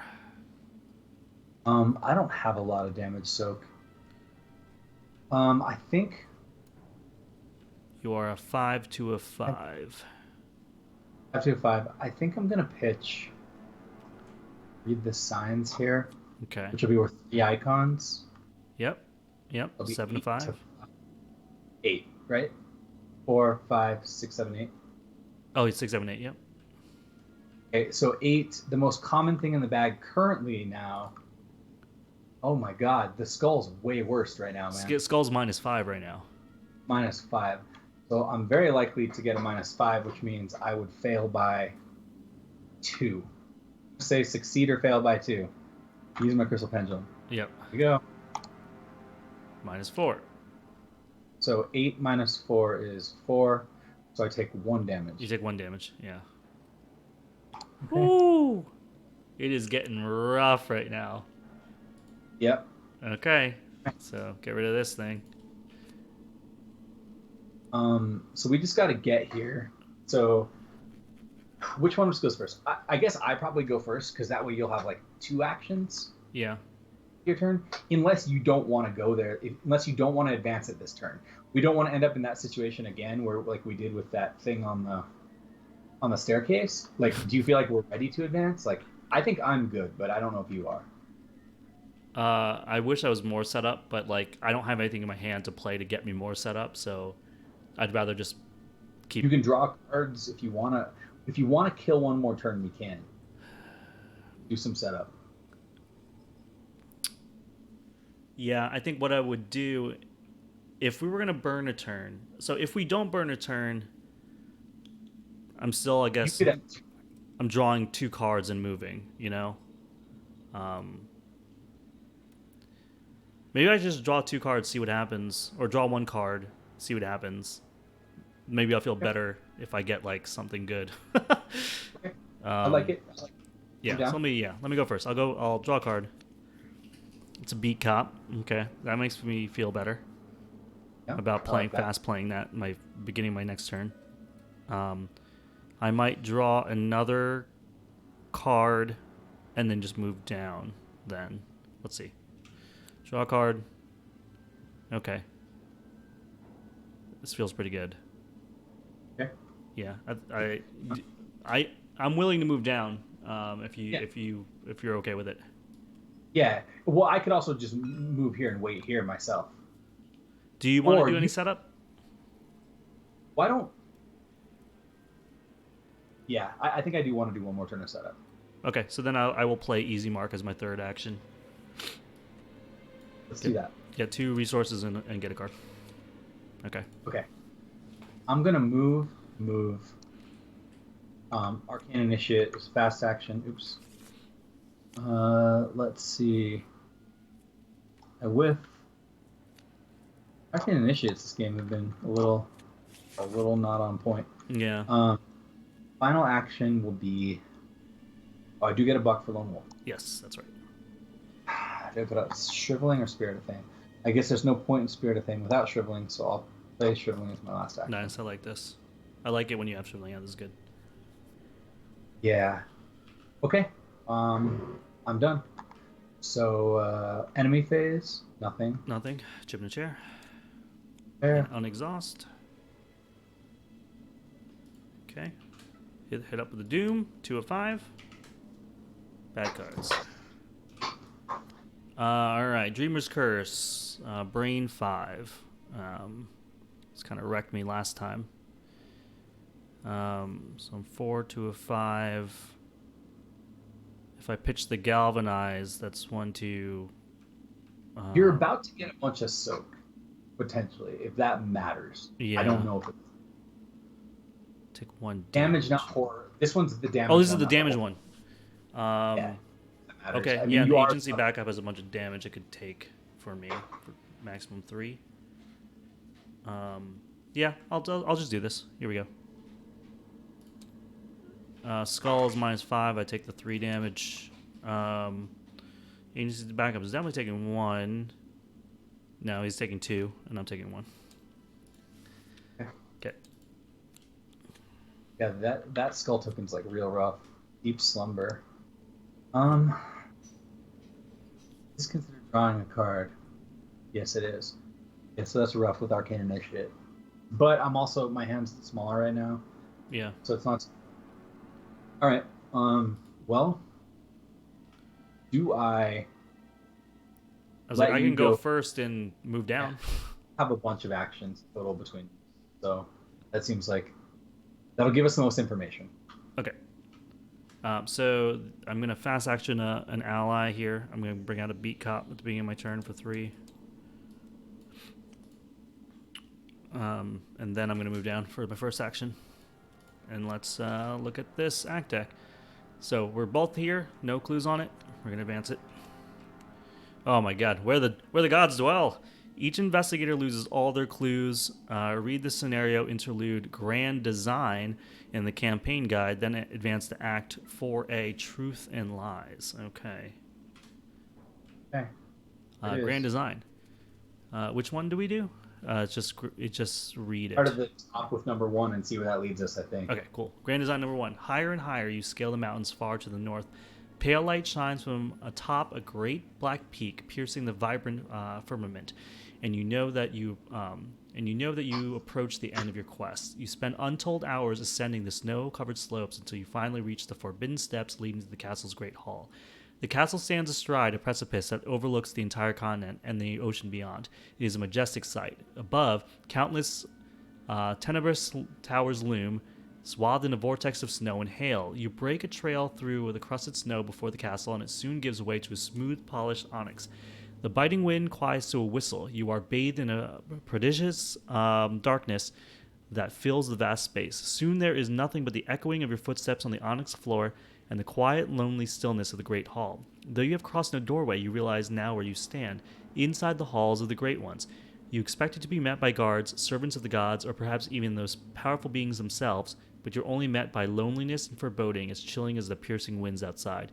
You continue forward until at last you reach the end of the hall. Here, flanked by smooth onyx pillars, you find nothing. There are no gods here. This place is long abandoned. Virgil is agape. I don't understand. Reveal the Onyx Castle and place each investigator in the Great Hall on its revealed side. Remove each location other than the Great Hall from the game. Check the campaign log. If Randolph did not survive the voyage, you skip to Grand Design 3. All right. Clear. All right, so... This out of the way first. Yeah. Slip them off to the side. Yep. Okay. Set this here for now. Don't know if we need this. We go over here. This is revealed here. The front side of it says, no man has ever found Kadath in the past. It might be just as well if none ever found it in the future. It says rumors as we're told about that Onyx Castle, the Great. Okay. All right. So what else? There was something else we had to put. The Onyx Castle and place each investor in the Great Hall on its reveal side. The Great Hall. All right. Great Hall. 3 Shroud, 0 action. Choose another investigator at your location. Add a hidden card in your hand to the chosen investigator's hand. Interesting. Okay. All right. Let's read Grand Design number 3 because Randolph did not survive. Just then, a voice behind you breaks the silence, punctuating your confusion. Virgil Gray, you have come to see the Great Ones, upon whom it is unlawful for mortals to look. The voice belongs to a tall, thin figure, bedecked in the ornate, prismatic robes of an ancient pharaoh, crowned with a golden pschent that glows faintly in the darkness. What is it you expected to find? Are you one of the gods who dwells in the castle? Virgil asks, approaching the being. Why is this place so dark and lonely? The regal figure permits an unhappy expression to flicker briefly over its countenance. The gods you seek have fled their castle in unknown Kadath to dwell in another land, a land so marvelous they have forgotten how to be gods. Will you help me right this wrong? The figure asks. Before Virgil can reply, it pulls its arm back and drives a razor-sharp blade of onyx through Virgil's chest. His corpse slides to the polished floor, eyes forever frozen in tragic shock. The figure turns toward you, its shadow shifting into myriad shapes as it stretches across the ground. No, its many voices growl. It is not enough. Holy crap, Virgil just got, dude. Check the command log. If the black cat is at your side, which it is, yes. Proceed to Grand Design 4. Grand Design 4. All the while, the black cat stays perched on your shoulder, watching with cold, narrow eyes. It is as if it has read this script many times before, but now only seeing the actors play their parts. I'm sorry, Virgil, it says. Only it isn't. What a jerk. Wait, do we do Grand Design 5 now? Yeah, proceed to Grand Design 5. Okay. Grand Design 5. The crawling chaos splits into 100,000 shadows and vanishes into the cold, dank air. Randomly choose 1 plus 2 copies, so 3 copies of the set-aside Nyarlathotep enemy without looking at them, and shuffle them into the encounter deck. Remove each other copy of Nyarlathotep from the game. Shuffle the set-aside The Crawling Mist and each set-aside copy of Myriad Forms and Whispering Chaos into the counter deck along with the discard pile. So there's a bunch of stuff there. Yeah, let's go back. So you said, of the 5 Nyarlathotep's, how many am I putting in? Yeah, 3. So you do 1 plus 1 per investigator. So 3. 2, 3. Done. Okay. Now And we next. add the Crawling Mist, and each set aside copy of Myriad Forms and Whispering Chaos. Those all go into the deck. They all go into the encounter deck along with the encounter deck discard pile. Okay. Done. Shuffle the set aside Forsaken Tower locations and choose 4 at random to put into play. These locations should surround the Great Hall in each cardinal direction. 1, 2, 3, Okay. 4. Until the end of the scenario, each Forsaken Tower is referred to by its position relative to the Great Hall as follows. The location above the Great Hall is called the Northern Tower, to the right is east, below is south, and to the left is west. Okay. Is that it? Yeah. Good. Wow. So this is done. Advance Act 4A. All right. 4A. Truth and lies. Beware, for I am the one who has trapped you here, and you shall never leave. Your dreams are forever mine. Action. Spend 1 clue. Look at the top 3 cards of the encounter deck. Draw each of those cards with the hidden keyword and discard the rest. Objective. Find and expose Big N's true form by adding copies of him to the victory display. If 3 copies are in the victory display, advance. So we need to kill 3 of these guys. And it sounds like there's only 3 in there unless something else added them, because that's how many you had me add. Yeah, and so there's 36 cards right now. So, wow. Great. So one of every 12 cards. Okay. And so because we can choose an investigator to give hidden cards to, I wonder if we have to like have somebody get all 3 or something. I don't know. Okay. So you've done 1 action. Yeah. Have 2 more. All these have the same quote on them. No idea which one's which. Yeah, and so the quote, everybody's vast walls shot up, and there was a glimpse of a great gate through which the voyagers were swept. All was night in the Titan courtyard, and then came the deeper blackness of the inmost things as an huge arch portal engulfed the column. Okay. So what is it? We need to get clue. Okay, to use the act thing, we have to spend a clue, and then we can mill the deck. I am almost certain I need to get rid of Deep Slumber, because if a bunch of hidden cards just got added to the deck, Yeah.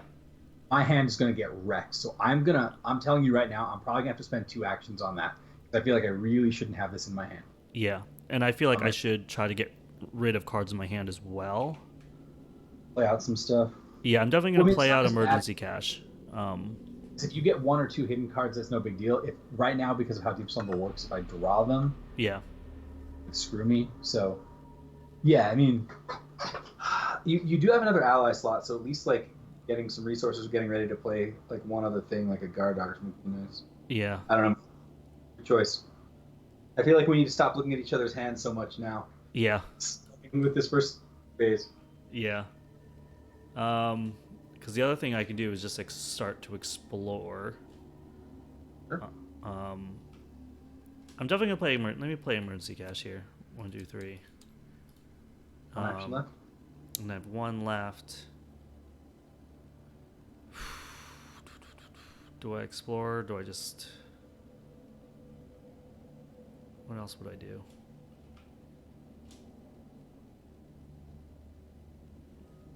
Is it scary to explore in my last action? Question. We're going up. We're going to check it out. We're going to the north. All right, 2 clue, 2 shroud, Forsaken Tower. You cannot use this location's action ability unless another card explicitly allows you to do so. With the action ability being evade, choose and reveal a copy of N from your hand and attempt to evade it as if it were at your location using book instead of foot. If you succeed, add that copy to the victory display.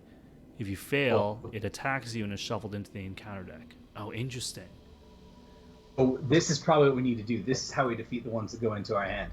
Unfortunately, this location is not great for us because we're not great at book. Yeah. But clue is what we need to start digging through the deck to find stuff. Yep.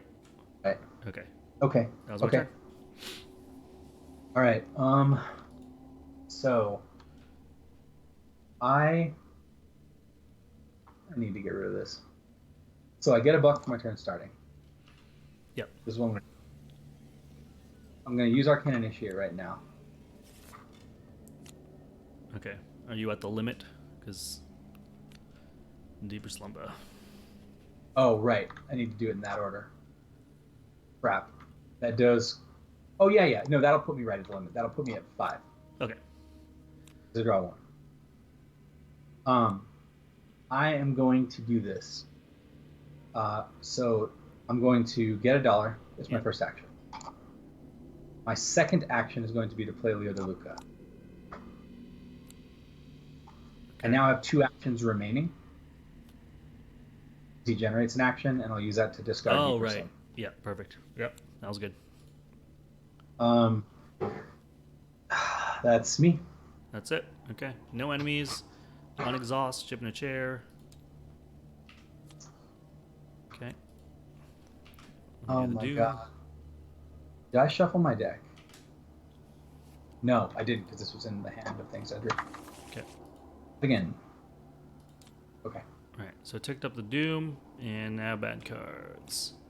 Another one of these liars. Okay. PC's on you, and you have a weapon. Yep. I get Peril. Okay. Abandoned by the gods.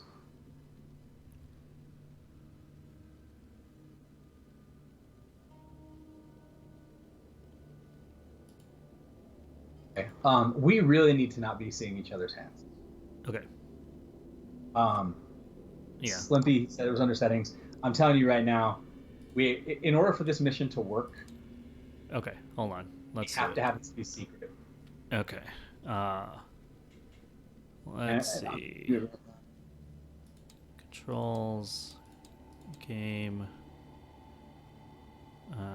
Interface. Miscellaneous. Okay. Here. No, that's not it.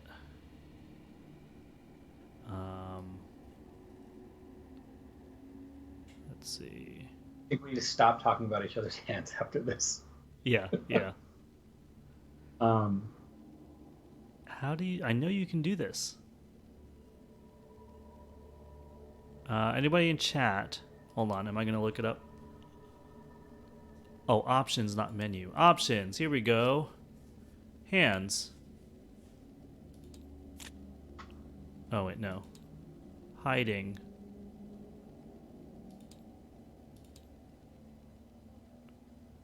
Wait, what? Oh, God, I feel so bad. Wait, hold on. How do I put this back in my hand? Because in order to be the most fair I can with this card, I'm going to go and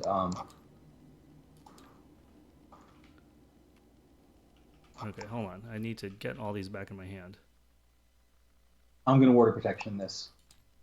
But so you can see it after that. Take a horror. Yeah. Hiding. Determines how... Oh, hit default. Okay. All right, thanks, Limpy. I think so. Yes, okay. I can't see your hand. You can't see my hand, right? Okay. Okay, yes. cool. So cool, I'm cool. Ward of Protectioning this. I'm going to show it to you now so that people can see why. Okay. One of the reasons why not seeing our hands. Okay. Abandoned by the gods, Peril Revelation, test 3 brain. For each point you fail by, you must choose a different number between 0 and 4. Each player must discard each event and asset from their hand with a printed resource cost equal. Oh, okay. I see. So yeah, you can't have any indication of what I have, so you can't like game the system. Right. Okay. So I mean, we can. I still think it's okay to like say some stuff to each other because that's in the rules. You know, you can like hint at what you want to do. Yeah. The way we're technically playing is always been fine under normal circumstances, but with this mission in particular, it gets weird. Okay. So that was my bad card. I'm done. Yeah, let's go. This is awesome. Okay. I could flashlight both of these clues. Take 2 actions and flashlight both of them. I have a dude with me. Hold on. Oh yeah, you gotta deal with it. Yeah, I have this liar dude, which I have to punch face. So my turn might be. Maybe I don't want to use my agency backup on a 2 Shroud location. I think just deal with your dude first and see if you need the agency backup for it or whatever, and then see how that goes first. Okay. All right. So first, I'm gonna fast action a guard dog out. And then I'm gonna punch this guy in the face, I guess. He's a 3. I'm 4, 5, 6, 7.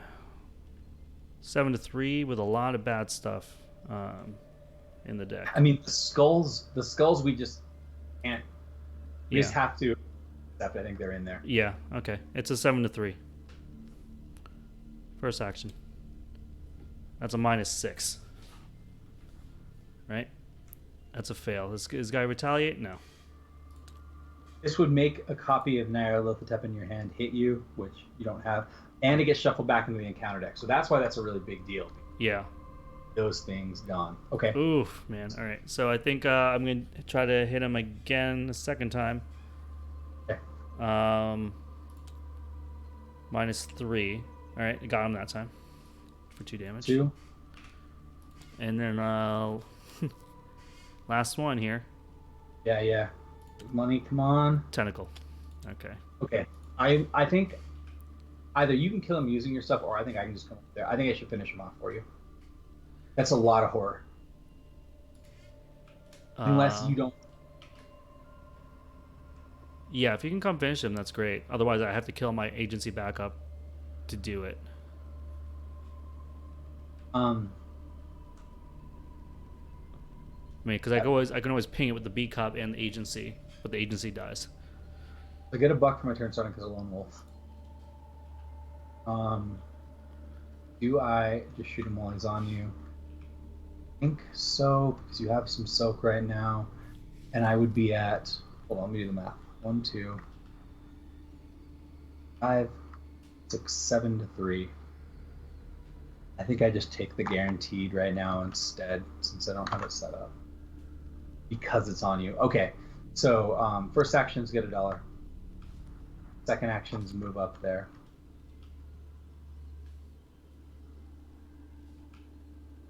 Third action is to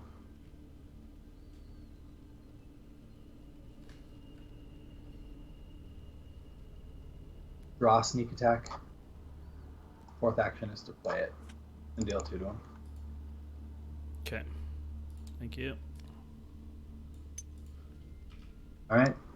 All right. So no enemies. Unexhaust. Chip in a chair.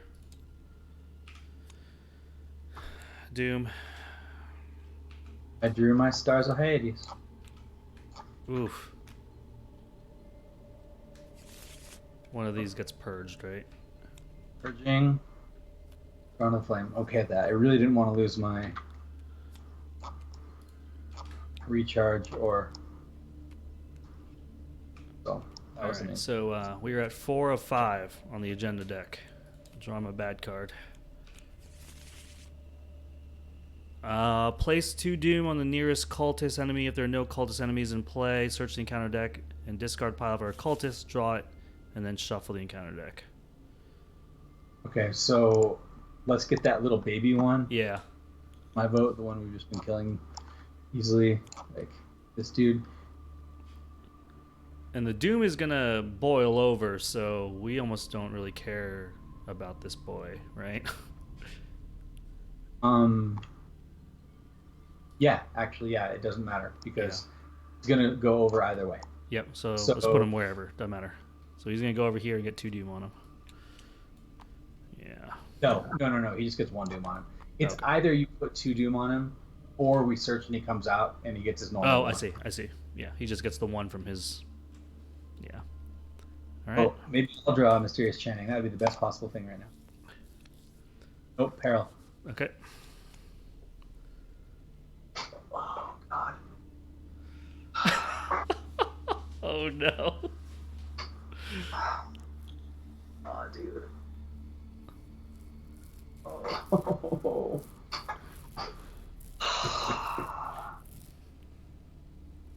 Draw the token. So let me check something here.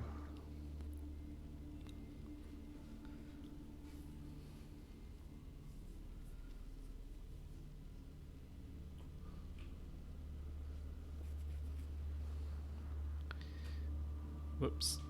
There you go. Say 3 on my crystal pendulum. What are you testing here? And by the gods. -6. Kill by 6. Just 3 numbers. I'm sorry that I hope. Okay, so what happens? I'm not looking at the cards. I don't know what's going on. I have to pick 3 numbers. I'm going to have to discard assets in our hand and events in our hand equal to those numbers. I have to pick 4 and 5.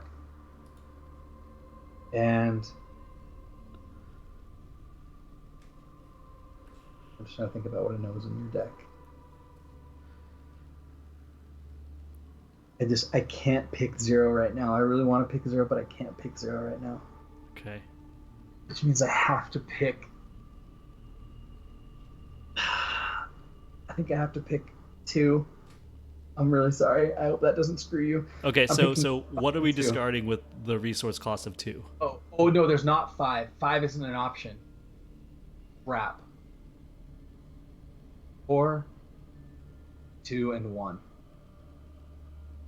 I have to pick. No. Okay. I'm not doing that then. I'm gonna have to get rid of Painted World. This sucks so bad. I'm going 4, 2, and 0. Every event and asset in your hand that has those printed costs gets discarded. 4, 2, and 0? Yes. So what? Wait, it's assets, events, it's everything. Assets and events. Assets and events. 4, 2, and 0? Yeah. Okay. It's so hard. I had to pick 3 numbers, man. I'm sorry. I have to to pick 3 numbers is crazy. All right, No. so I lost a flashlight, a galvanize, and an emergency cash. Wow. I lost Painted World. Okay. Okay. That really Yeah, the sucks. fact that you only lost 1, I mean, somebody was gonna lose something bad. Yeah. Oh, God. Okay. Well, we got to get a move on because I feel like we're just going to keep losing options every turn. Yeah. But remember, I picked 4, 2, and 0 this last time. So Yeah. if we draw that card again, that's good information for us. Yeah, that is good information. All right, so do you want me to just double flashlight, grab these 2 clues so we can get out of this stupid thing? I think so, yeah. And then if you could leave, I can get my buck from Lone Wolf. Yeah, Although I don't exactly. technically right now. Okay, Oh, so yeah. I'm going to do flashlight charge. I'm basically going to win unless I get a tentacle, right? Yep. Okay, skull. So I get a clue. Another flashlight charge. We're going to do it again. -2. We'll get a clue. And we're Okay. going to move. Thank Got it. you. And can only the person who did that use this? Find and expose them. Spend 1 clue. Okay, so only the person who's spending the clue can do that. So you either can do that right now, and basically it'll cost me $1 because I won't get Lone Wolf. Or you can... No, I'm going to you are- move. I think you need the buck, right? Yeah, because what I'm thinking is we don't want to find him until we're at a location that we can get rid of him. Yeah. You know? Yeah. Like- I want to find a fist location. Something, I do think that's smart. Yeah. I need to... So I get $1 for my turn starting. I'm the one who's going to have to get clue for us now. So I think this is how I do this. First action is to draw recharge into my hand. Okay. Action is to play recharge on Rite of Seeking. Here's my token. And God. Okay. So I add 3 charges to it instead of discarding it. Nice. Oh my god, that was scary. That could have been really bad. I 100% agree. Okay. That was action 1. Action 2 is move here.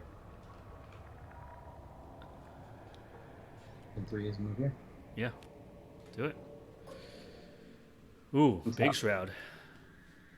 Okay. Okay. Choose So- and reveal a copy of N from your hand. For this investigation, this location Shroud is equal to the printed health. If you succeed, add that copy to the victory display. Interesting. Okay. That's also really bad for us. Yeah. I can't use my Right of Seeking Investigate to do that. Why not? Because you either have to generate the Investigate from this card or from Right of Seeking. Oh.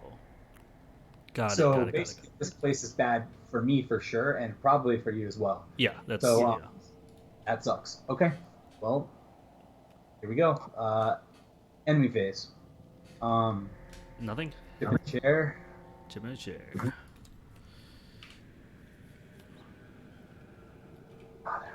Okay. Okay, and then we do Doom. Doom, which will clear this off the Acolyte and roll us over. All right, and then we're just going to flip this. Agenda 2B, The Last Dream. Yes, read on, my puppet. This will be your last dream, your final reprieve. Then I shall take the rest for myself. If it is Act 4, read the following. Is it? Yes. Okay. Place clues on each Forsaken Tower location until it has clues equal to its clue value. Reveal each copy of N in each investigator's hand. Each investigator who did not reveal a copy of N must either take 1 damage or 1 horror. So I'm gonna take a damage or a horror. For each copy of N revealed by an investigator, that investigator must choose N immediately attacks that investigator and is shuffled into the encounter deck, or N immediately attacks that investigator 3 times and is returned to that investigator's hand. Okay, so we need to get them out of our hand as fast as humanly possible. So It looks like this thing right here that lets us trade them off is so that we can get them to somebody who can handle them. Yeah. Okay. Interesting. Yeah. It's like you get them, you hand them off, then you go to the place where you can take care of them. Yeah. Yep. Okay. So all right, and then we Agenda 3A, Chaos Incarnate. Hi, Ashantanai, I am true chaos. Look not upon my shape, for it is ever-changing. I commanded you to keep reading. Look not upon my face, for it is no face at all. I told you to stop running. Listen not for the truth is a lie. I warned you not to dream, mine and mine alone. Nobody else can have it. I dared you not to fight. Run then, rabbit, run. There is nothing more. I cherish the chase. Nothing. Doom threshold of 5. And I have to take a damage or a horror somewhere. And I'm going to take a damage on the old guard dog. Took 1 horror on Leo. We have to haul ass. I mean, I don't know if it ends at the end of this, but like it doesn't give us the warning that we keep going. So we have like 5. So we need to go. Evil Ed says, "Is it safe to say this is the first scenario where you're paranoid about the other player's hand?" Well, it's not paranoia. It's This is like a super version of it because like cards like that right there were real bad. Yeah. Yeah, we're gonna have to see, man. I am worried about it. Yeah. I guess bad cards. Oh God, bad cards. That's right. Yeah. Peril. Don't look at it. You can look at your card, I guess.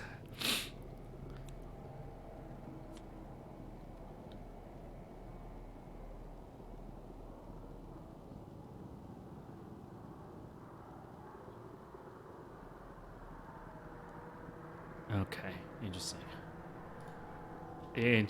Okay, things just got interesting. A second. Yeah. I'm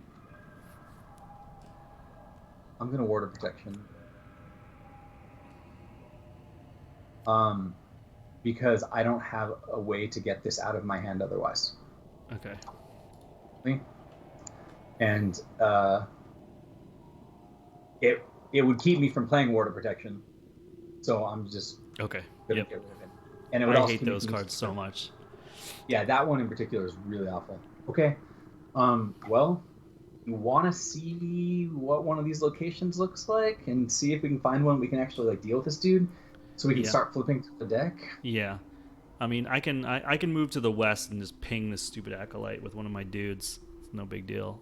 So I was thinking about checking that out so that you don't have to check it out. Okay. No, that sounds good because you can just do something and let your guard dog kill him. Yep. I like it. All right, so I'm going to go over here, flip this over.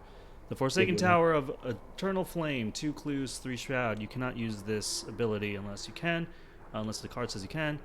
Fight, choose, and reveal a copy of N from your hand and fight it as if it were at your location. If you succeed, add that copy to the victory display. Okay, so this area is for me. It is, but this is huge. You can't use your sword, so you need to keep your beat cop stat more than ever. Right. Do not use the sword. Okay. However, you can do whatever you want right here and just trigger an attack like from him. Yeah, I think I'm gonna try to investigate. Well, you could also just spend a clue. Oh yeah. Hold on. What happens here? Spend a clue. Look at the top 3 cards of the encounter deck. Draw each of those cards with a hidden keyword and discard the rest. I mean, it sucks. Yeah. Because you're going to be drawing other stuff. Yeah. But it's the only way we can find him. That's it. We're spending a clue. So Spending that's my this second guy's- action, right? Yeah, and he'll swing at you. He'll swing at me. My guard dog will take the hit and he'll die. All right. And so I look at the top 3 cards, right? The encounter deck. What? From Yep. look at them and All right. so technically you aren't drawing them. They go back if they're not hidden cards. Okay. And then where do they go if They're not hidden? If they're hidden cards that go in your hand, if they're not, you just put them back on top of the deck. No, this is Technically, discard. It or says you- discard the rest. Oh. Yeah. Okay, good. Oh no, because wait a minute. So it's either hidden, it stays in your hand, or discarded otherwise. Oh, I see. Okay. Yeah. So that one gets discarded. The other 2 say hidden, so I have to keep them. Are we happy? I think we're happy. I think we're Okay, you have happy. one action. I have one more action left, right? Okay, hold on. I just need to read a couple of things.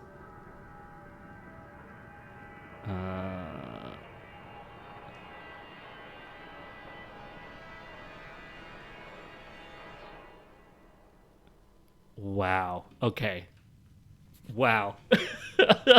I'm sorry, Matt. Just I have give me no one more idea second. what you're looking at. Right now, I'm man. just reading a lot of stuff and trying to formulate something that's going Okay. on. I'll just hang on your words. You do whatever you need to do, man. Okay. I am going to, with my last action, I am going to use the fight ability on this tower. Okay. Because I have a card that lets me do that. Okay. Good luck. I really want this for you. And so now I'm going to choose. Okay, I think I reveal the card that lets me do it. I think that's right. Don't know. Oh, no? I don't know. Oh. I guess. Well, I don't think you. I have to let you know that it's for real, right? That I'm not lying, right? Or Yeah. Yeah. I guess so. Okay. Like. All right. Now I can choose and reveal a copy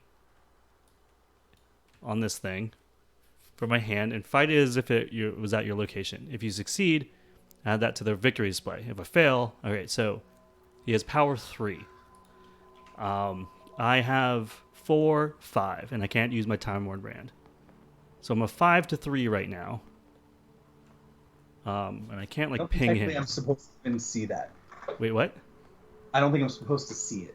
Oh, it says reveal. I think it, all this though. happens while it's in your hand. Does it say reveal it? Yeah, on this thing, it says Oh yeah, choose you're right. and reveal. I'm sorry. You're right. Okay. You're good. All right, choose and reveal. So I am a. There's so much reading here. I don't want to mess up too because there was special stuff on there. So it's 5 to 3. Is what I got. Yeah, you gotta make this happen, man. What? Oh, God, you gotta make this happen real bad. Okay, so I'm gonna pitch Unexpected Courage. Okay. That's 7 to 3. What is the skulls? Minus The skull is minus 7. 4 plus 3 is 7. Oh my god. Yeah. Can you get to the number? Because you're at what?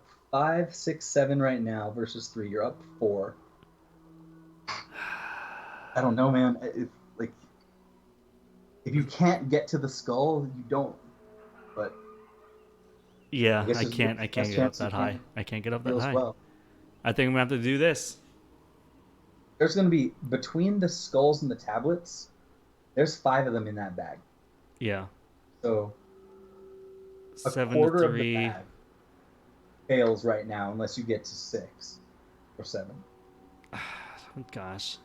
I can only get know. up to 5 up. Okay, then maybe that's not, maybe, I don't know, man. Yeah, you just can't get to those. You can't get to the icons. So either you draw or, I don't know. Yeah, I'm just going to do it here. 7 to 3. Hey, good luck. -1, I got him. I got him. I got him, dude. So what happens? He goes to the victory display, right? Yeah. 1 of 3. 1 of 3. 1 of 3. Okay. All right, so you're done? Yeah, I'm done. Oh my god. That was really stressful. This is intense, dude. It's so intense. All right, so I am going to do this. My turn starts, I get $1 from Lone Wolf. Yes.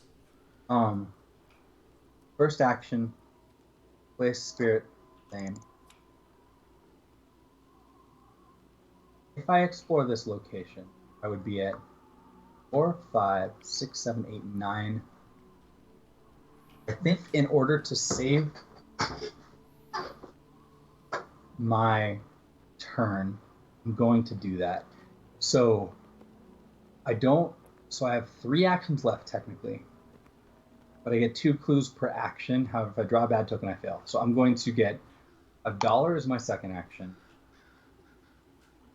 $1 is my third action. And then I will do my last action with Rite of Seeking. Yep. Spirit of Fame. So you are 4, 5, 6, 7, 8, 9 to 5? 9 to 5. I'm up 4. These are -7s right now. So if I assume I'm going to draw -7, that would mean I go to the minimum amount I can. So I'm going to say I succeed or fail by 5. Okay. -1, you get 2 clue. Don't fail. Instead, I get 2 clue. Okay. Awesome. Okay. Now, I don't know how the card in your hand that you attacked with is worded. What I will say is, if it comes down to us getting one last form of him gone, I can almost guarantee it with Sure Gamble. Wherever I'm at, but I'll have to be able to attack. You know, at this point now, you can see that in the back of my cards, I do not have any hidden cards in my hand. So I'm just saying this now before I draw anything. Wait, repeat what you're trying to tell me? Okay, so we can only use the things on these locations if a card in our hand tells us we can. Yes. Clearly, you had a card in your hand that lets you do it. Yep. What I'm getting at is, if at some point I get a version of him in my hand, if you pass it off to me, I can almost guarantee it goes away using Sure Gamble. So I have, unless I lose the Star of Hyades, which is getting more and more likely, yeah, I have an almost guaranteed kill of him. Okay. Saying that, we can move on now. Yeah, so basically, we need to find him. Hopefully you can find another one that maybe you can fight here while you have that card in your hand. Yeah. If I find any of those cards that let me fight him, I can do it anywhere. Yeah. Because it doesn't matter what the test is. In fact, the harder the test, the better. Okay. Yeah. No. So basically, if I can just, if you, at some point you get a hidden card, we might have to meet up in the Great Hall. Yes. Okay. I'll ask for it that way without giving you any more info. But okay. Okay. So we're on to enemy phase. Nothing. We're on to ready our crap, dip and chair phase. Yeah. Okay. Okay. You're on to Doom and Doom. Gloom. 1 of 5. Bad cards. All right. Oh man, this stupid curse, dude. Is it peril? Okay, no. Brain 5 for each I fail by. So it's 4 to 5 with all of those bad things. I do have some soak here for damage, so not a whole lot. Not a lot. Not a lot. We keep the beat cop alive, I think, the most because of this look. I think so. We're just gonna have to take the test. I have 4. I'm doing a 5 test. -3. I take the max amount. I think guard dog is done. Okay.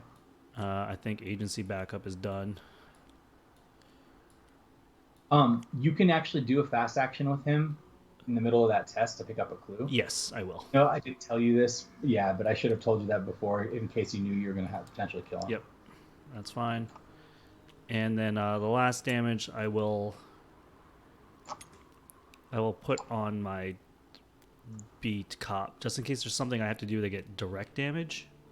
Yeah, for sure. That might be scary. Okay. My bad card is nothing. Don't look. Oh. Hidden. Okay.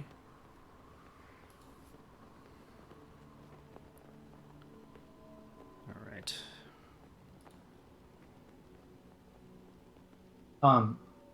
I hold on one second. You know, we should probably be drawing our cards in our hand instead of flipping them over when they're on our board for the next time. We'll just draw them off the side of the top of the deck. Yep. I need to meet you in the Great Hall. Okay. Okay.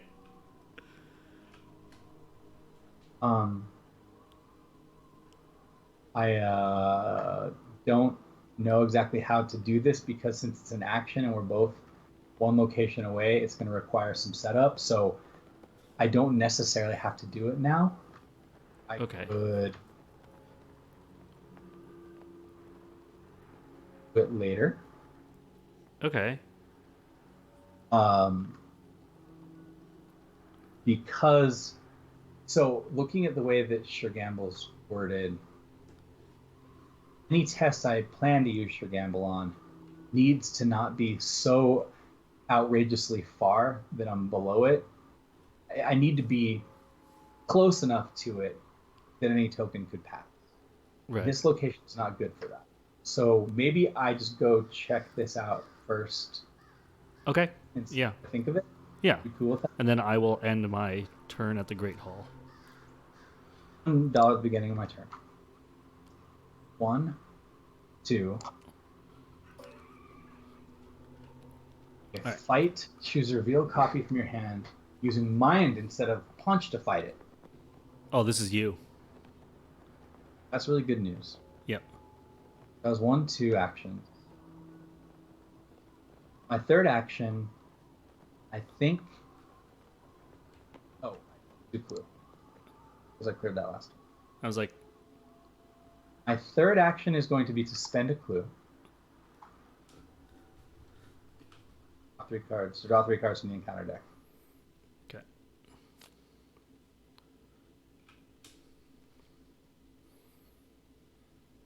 So I discard the 2 that aren't hidden.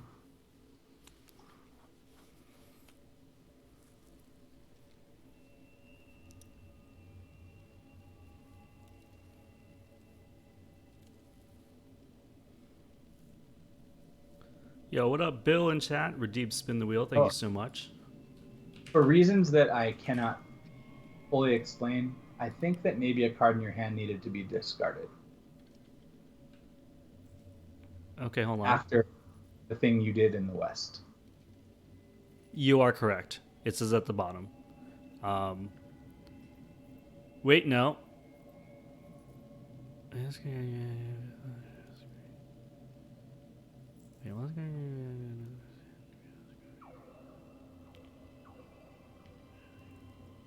Yes, you're right. Discard.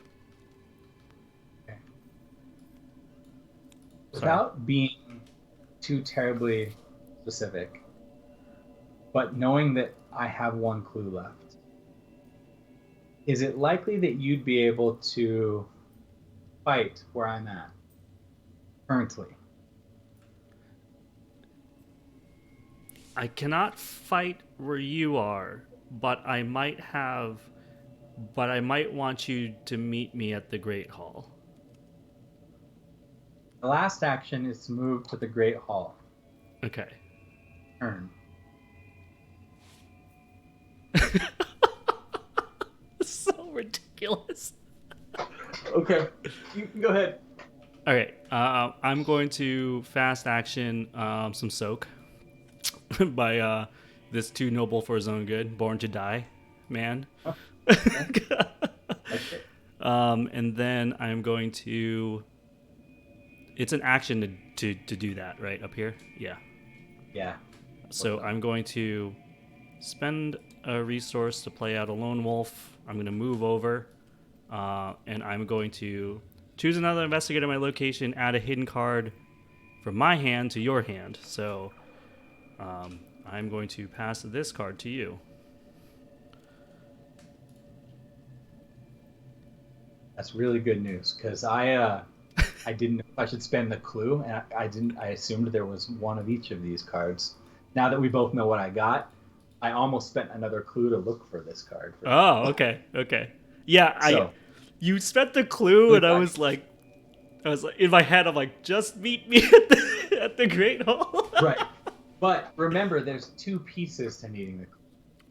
Yeah. So, okay. So you have one action left? No. I played a lone wolf. I moved, and I did this activation, so I'm done. So, enemy phase? Yep. No. All right, and then unexhaust, chip and chair. Okay, let's do Doom, 2 of 5. Evilette says, that didn't sound suspicious at all. Yeah. Uh-huh. Bill, it's going. This is a completely different type of scenario here. All right, so we have 2 of 5 of the Doom. We're doing bad cards. I'm just going to bring that into my hand immediately. Okay. And I'm going to show you that it's not a peril. Or hidden. It's test 5 brain again for damage. And this time I have my good friend Tetsuo out. So Yeah, okay. Good. So here we go. I get the max. So Tetsuo is dying. And I take a damage. You do get to look at the top. Oh, one of us gets to look at the top 9 cards of our deck. You know what? I don't. Items, huh?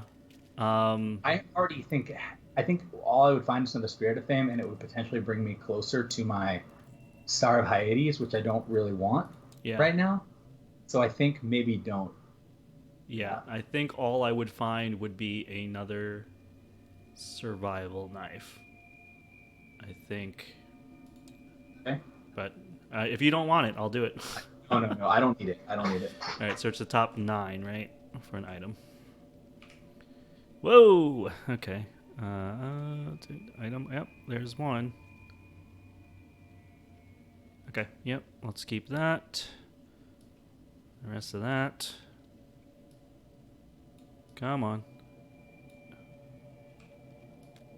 All right. Because there's nothing to put them on, you have to just hit G to group them. Oh, G to group? Yeah, there you go. Didn't realize it was just... I'm down so low. Okay. Okay. And then, did you take the 1 extra? Yeah, all right. Yep, I took the 1 extra. Yeah. And goes to my hand.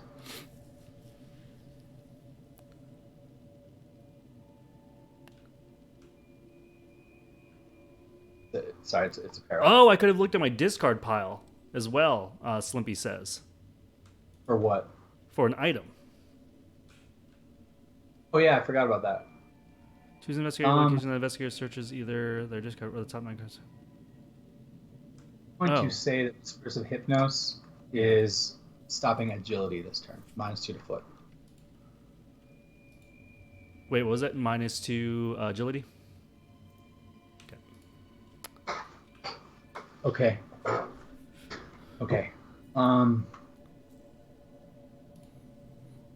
Okay.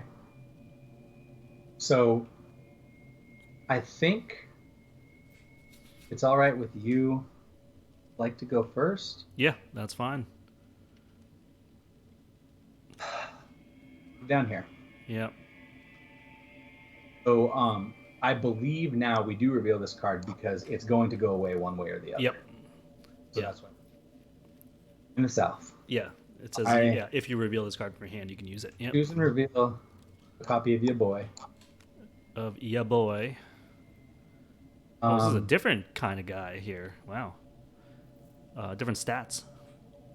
So I'm going to fight him using my mind instead of my fist. My mind is currently a 5.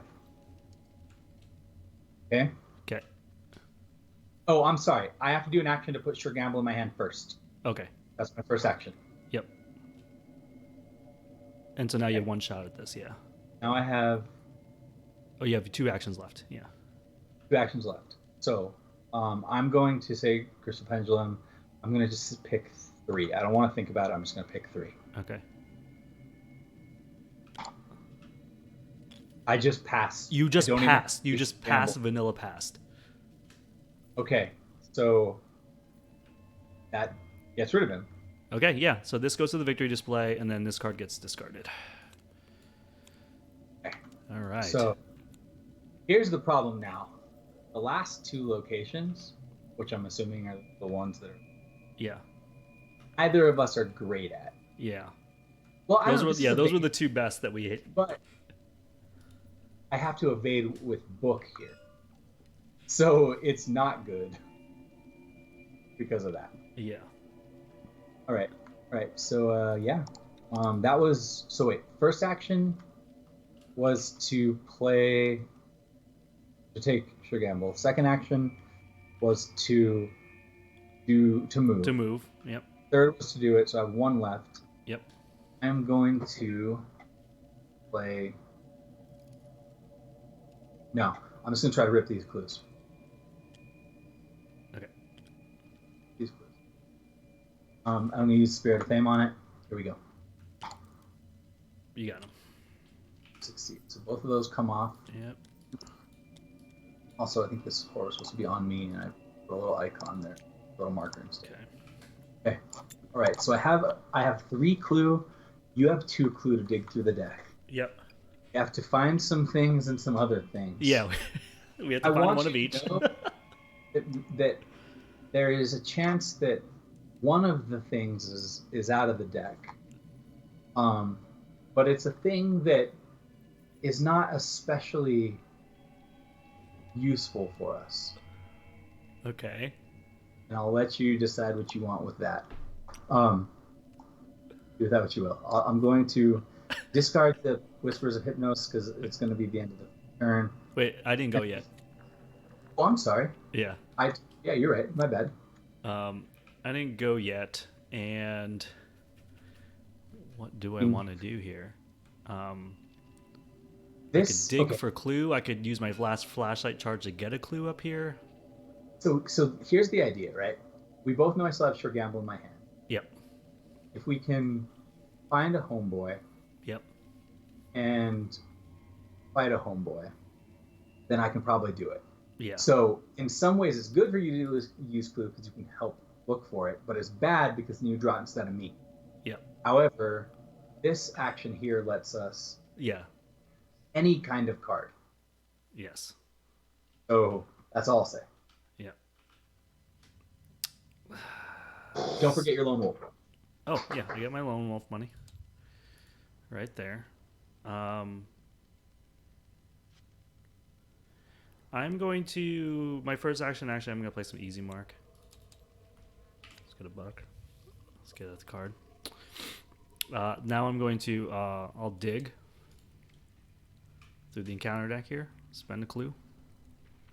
I need to tell you something before you draw this. Before you look at this, in case you end up getting that peril earlier that makes us discard a 0 through 4 card. Yeah. I need you to know. Do you remember what Sure Gamble costs? Yes, I know. Okay, that's the most important. That's all I want you to know. I know. I got that. Good. Okay. All right. So I only keep the hidden ones, right? Only keep the hidden ones. Yep. Okay. So, and what do? They discard or go back to the top? They discard. Okay. I'm going to discard Somnophobia. And I'm also going to discard Myriad Forms. And how many more actions do I have? I have 1 more action, right? I played Easy Mark. I dug. Do you have any clues left? Good look one more time. Yeah. Oh, I don't know, man. I'm scared. I've never been more scared. I am scared, and I am also going to dig because. Oh, am I? Okay. Don't know the answer to that. I am. Last clue. It's digging time.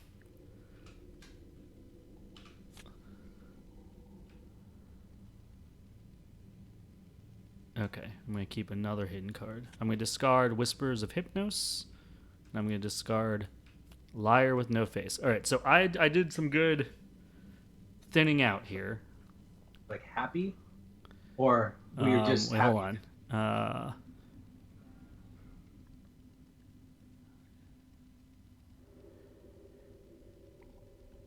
Oh.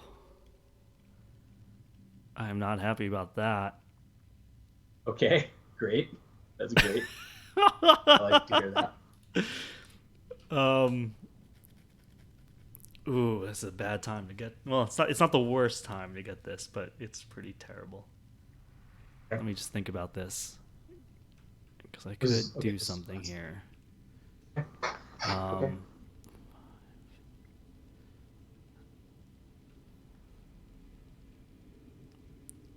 I am not going to do anything right now. So that was it. That was my turn. Okay, so we are on enemy phase. Right. I don't think anything happens. I don't know what types of cards in hand. Nope. Nothing happens. Tap. Jump in a chair. There. Okay. Dumas and Lumas. Yep. Dumas. And here we go.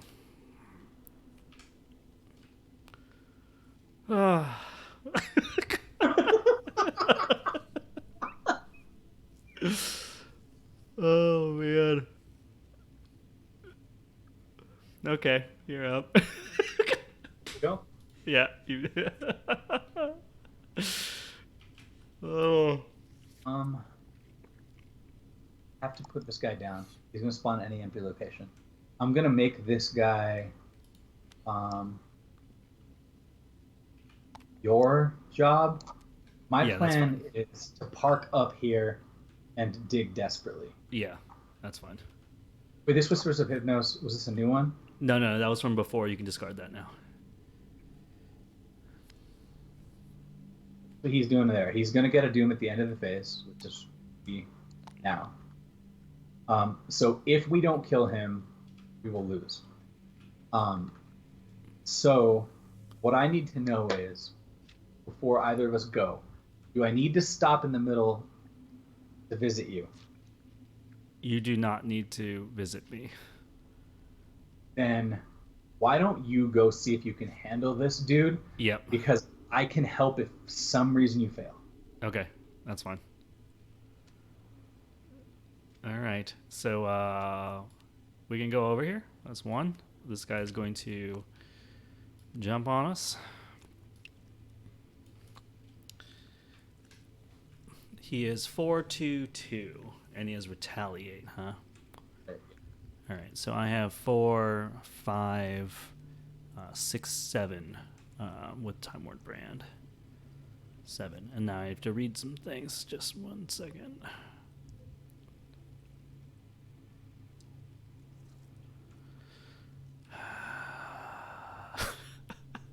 Okay. Yeah, it's just gonna be a good old 7-4 swing with the Time Worn Brand. Or should I just do something else?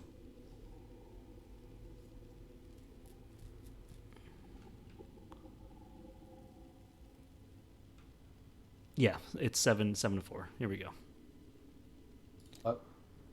Cultist. Reveal another.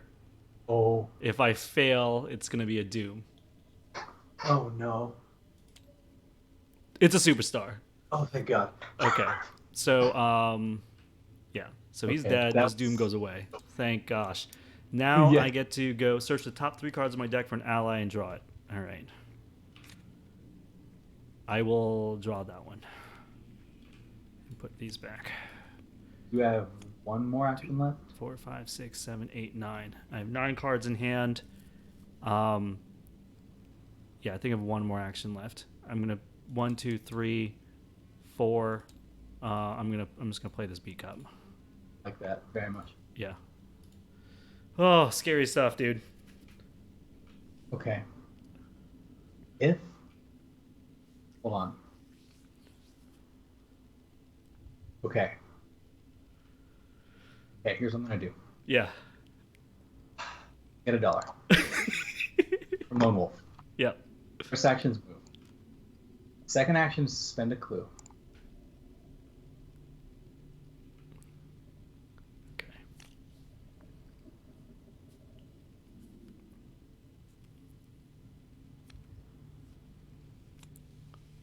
Okay. Okay, wow.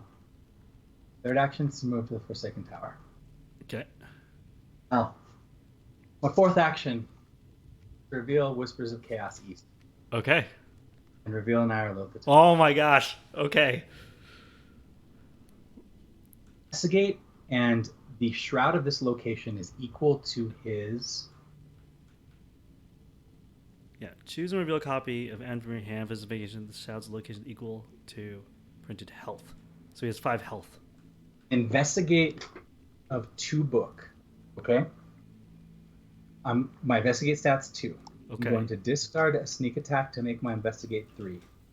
I'm currently 3 to 3 for this test. Wait. 3 to... Because it changes the shroud to his health value. Right? I'm reading that right?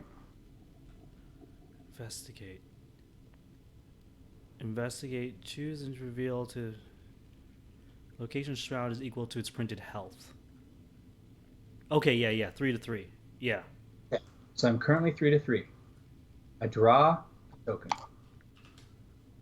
I spend $2 to make that -1 a +1. I succeed. You succeed. And put him in the victory display. Yep, and discard that. And because of that... Event. There's 3 copies there. 1. Yep. Plus 2. Yes. Flip that. Flip it.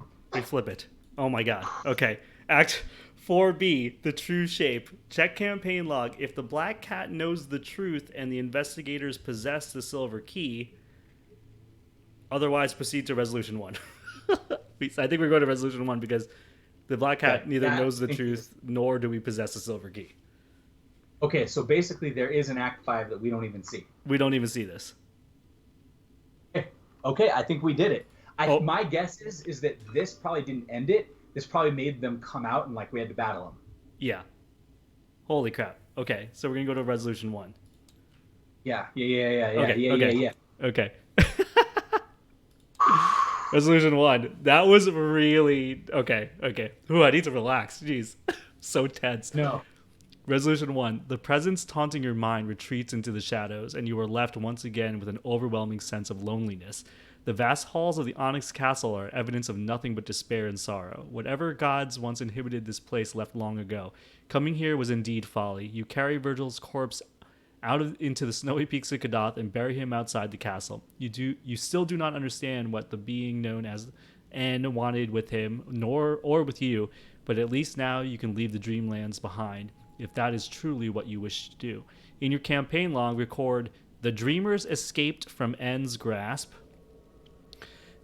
Each investigator earns XP to the XP in the victory display. Each investigator suffers 2 mental trauma from the battle between truth and fiction in their own dreams. And that's a classic end of a campaign thing. Yeah. And then the investigators must decide. We choose one.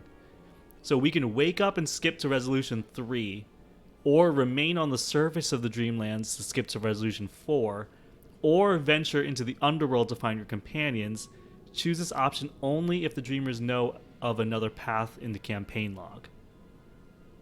We're the Dreamers. We do not know of another path. Are you sure? I thought we found a path.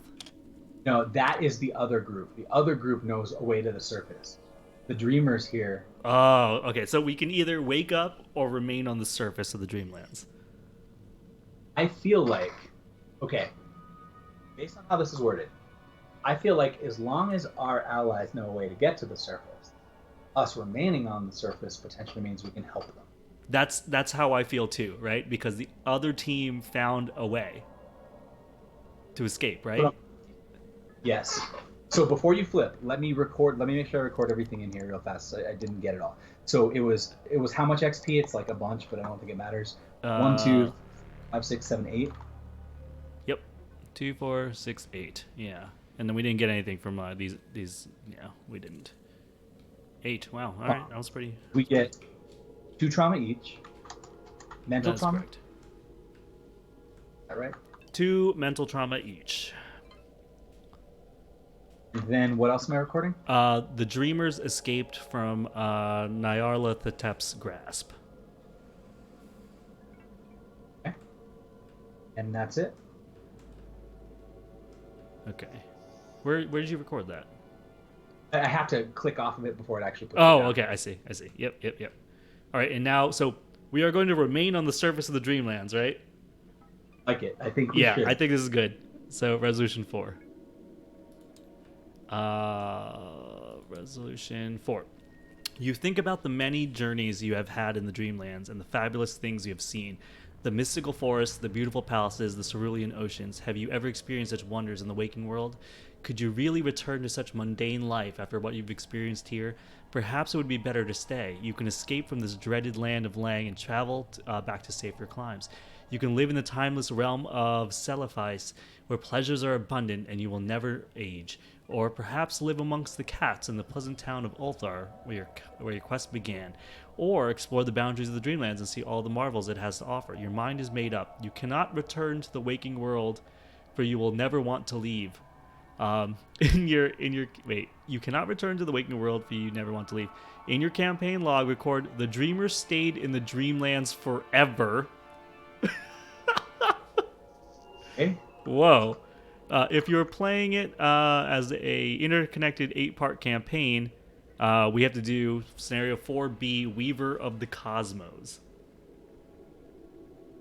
Okay, so that means that we have to do our last mission. Yeah. The other group. So we chose to stay there forever.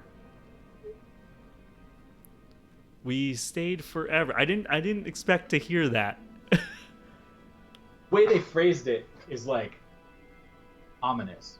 But Yeah. we made the choice. Yeah, we made a choice. That's fine. Now, the way that I think the thing that tricked us is the way that they phrased this option, or R1, where it's like remain on the surface. But maybe it's fine. Like there's going to be like an epilogue after. Yeah. And we'll see how that ends up impacting them. Yeah, totally.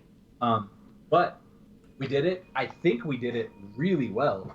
I think like I don't think it ended when this hit 5. I think that we got somewhat lucky. Like we definitely got lucky that I drew the 0 and didn't have to spend my sure gamble on the first. Yes, attempt. that was and the fact that like we were able to find the thing where I did this one and then you did this one. Yeah. Was huge. You ripping that one was big. Then I had this one in my hand, and so I was going to move up here, and if I drew this one, I was going to go for it. Yeah. But if I didn't, I figured that was still going to be okay. Yeah. I do like, in case people didn't notice this, all the different forms, like the fact that if you speak of the card while it's in your hand and unrevealed, you're driven insane. Yeah. Totally. I was like, that's why I was like, when I first drew it, I was like, I can't talk to you right now. Like, I was like, I don't want to say anything. Right. But like, it was okay to speak of like the attack cards, like being able to fight somewhere. Yeah. But like, you couldn't say. Yeah, that you had this. Yeah. Yeah. Okay. All right. Well, guys. I mean, we won with this group. Yes. Either way, no matter what happens to the group below, we made the decision to stay here forever in the Dreamlands. Yeah. And Leo and Safina, I don't know. I guess like they either date or they're just like friends. Yeah. I don't know. It's. I feel like this is right. I mean, what did Leo really have in the real world? Like, he was just known for like going on these like heinous expeditions, right? Yeah. It's like he like his rep was so bad. He was, this is to him like he's like, oh wait, now I kept finding new companions in here, in the Dreamlands. More people that want to go on adventures. It's all good. Like I feel like he really had like this crisis of self, crisis of identity in the waking world. He came here. He found a way to redeem himself. Yeah, he had a couple. He got a couple agency backups with him. I don't know, Slimpy, I don't know what you're saying when you say no, it ends it all right. But the important thing is, it ends. Oh, you're saying that the end would happen either way. Okay. I'm assuming that means you're saying that actually. Oh yeah, like definitively it ends it. Okay, so it is actually that fast. Some people made the comment that people love this scenario, but it was really quick. Which, I mean, this would be really quick, like clockwise. Yeah. I gotta tell you, there was a part of me that was like, I don't know if I like this scenario while we were going through it. But now that we're done with it, I'm like, you know what? I actually really like that scenario. But there was a part of me that was like, I don't know. This scenario kind of sucks. Yeah. Like, I definitely like it. I like the idea of it. It's really intense. But it's not. The clock seems a little short. To be honest. Yeah. But if I ever play this again, I'll just know we need to get in there like ASAP. Yeah. I mean, now that we're done, I can show you stuff from my hand, right? Like. Yeah. Okay. What'd you get? Yeah. I picked this guy up, and I was like. It was like I can't commit cards. Yeah, I can't commit more than one, and so I was like, I don't want to be the guy that picks it up because I can't commit cards to it, right? Right. And then you have to potentially put a Doom if you. Yeah, and I was like, and I'm definitely not going to test Fist and put a Doom this late in the game.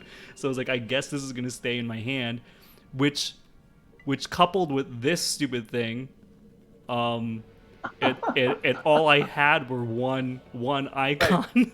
Things. So you're gonna have to like. I was like, I am not going to. Yeah, I'm just not gonna put anything to skill tests at all, at all. And then I even had another one of these. Oh God! Yeah, play cards, odd number in their title. That's awesome. Yeah, that's awesome. I was like, just a whole handful of dead stuff. That's great. This is cool. That's why I was like, I'll mill this for you, and then I'll meet you in the Great Hall if I need to. Yeah, you pulling those off like set me up to be able to get it off of one attempt, which was the difference because I only had that one action left.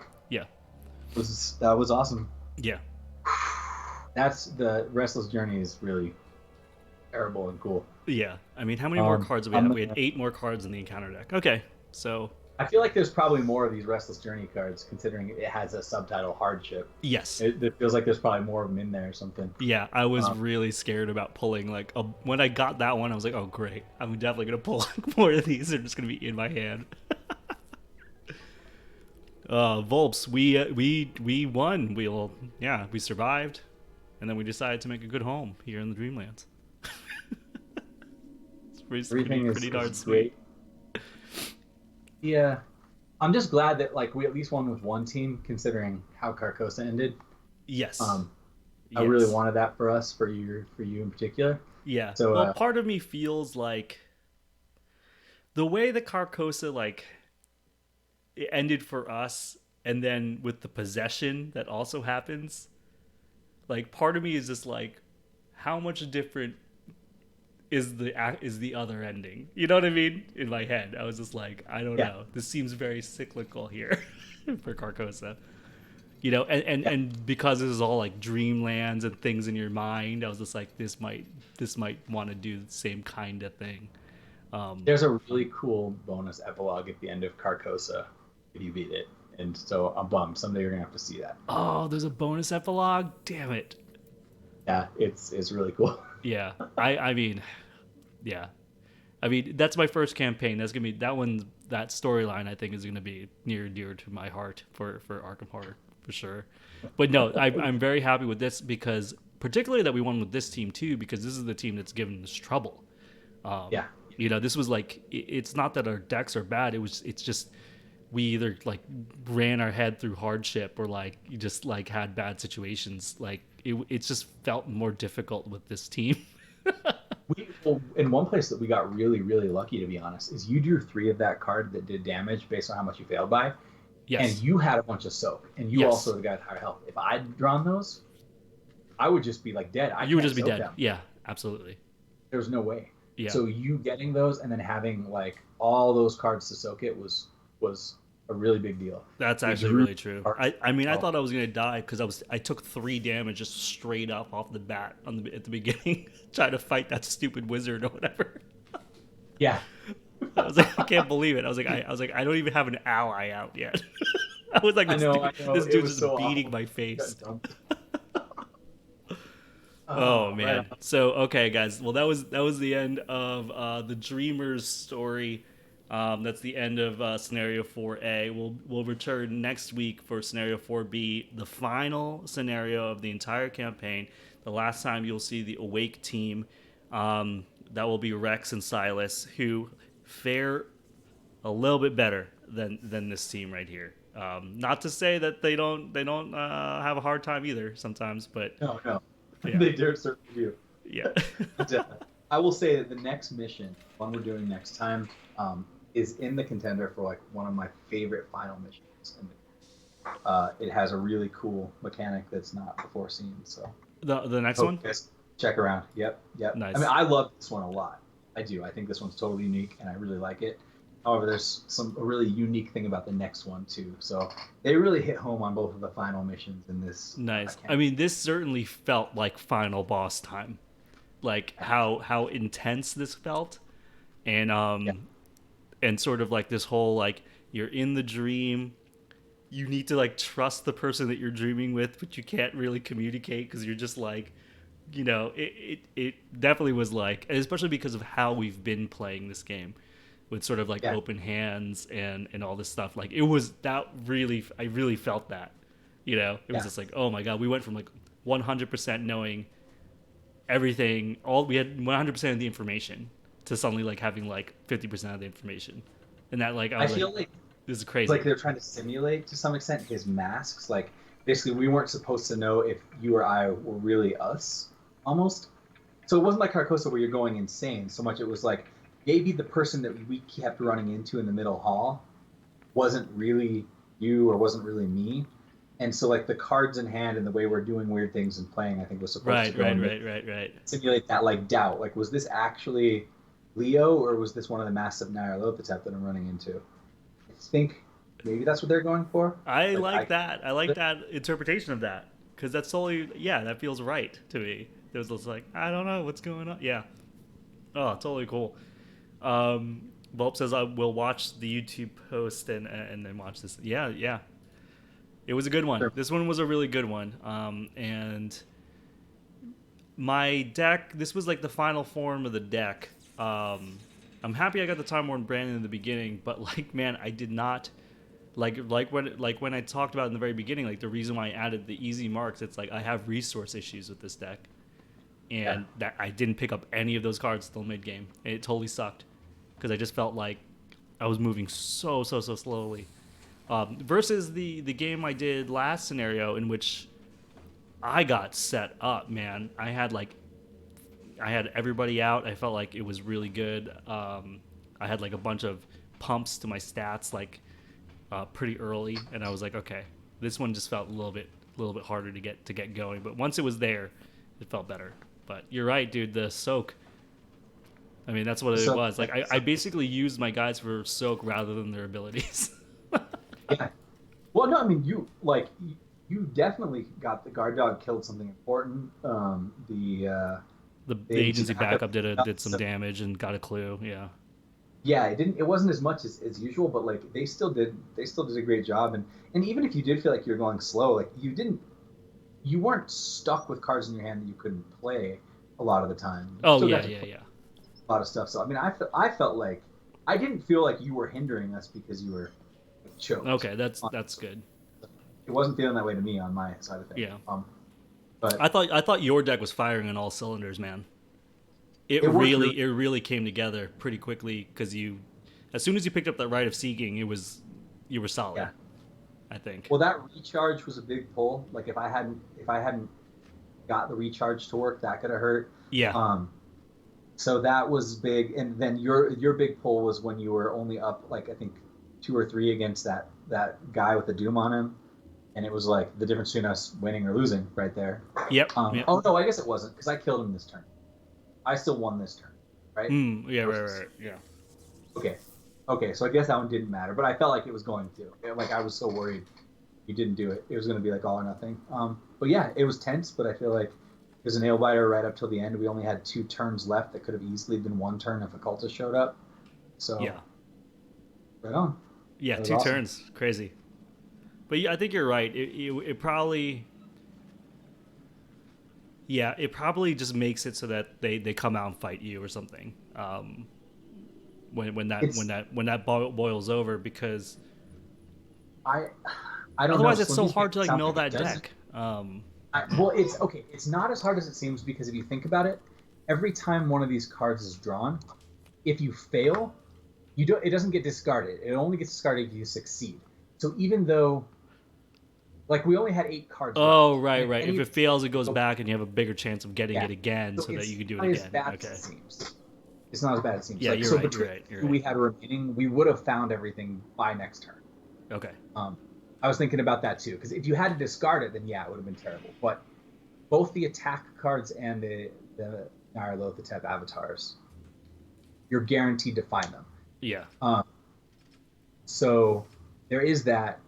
Um, but yeah, this is really awesome, guys. I think there's like a lot to think about. I really like this mechanic, and the thing that's really does impress me with this game is every single mission's final mission.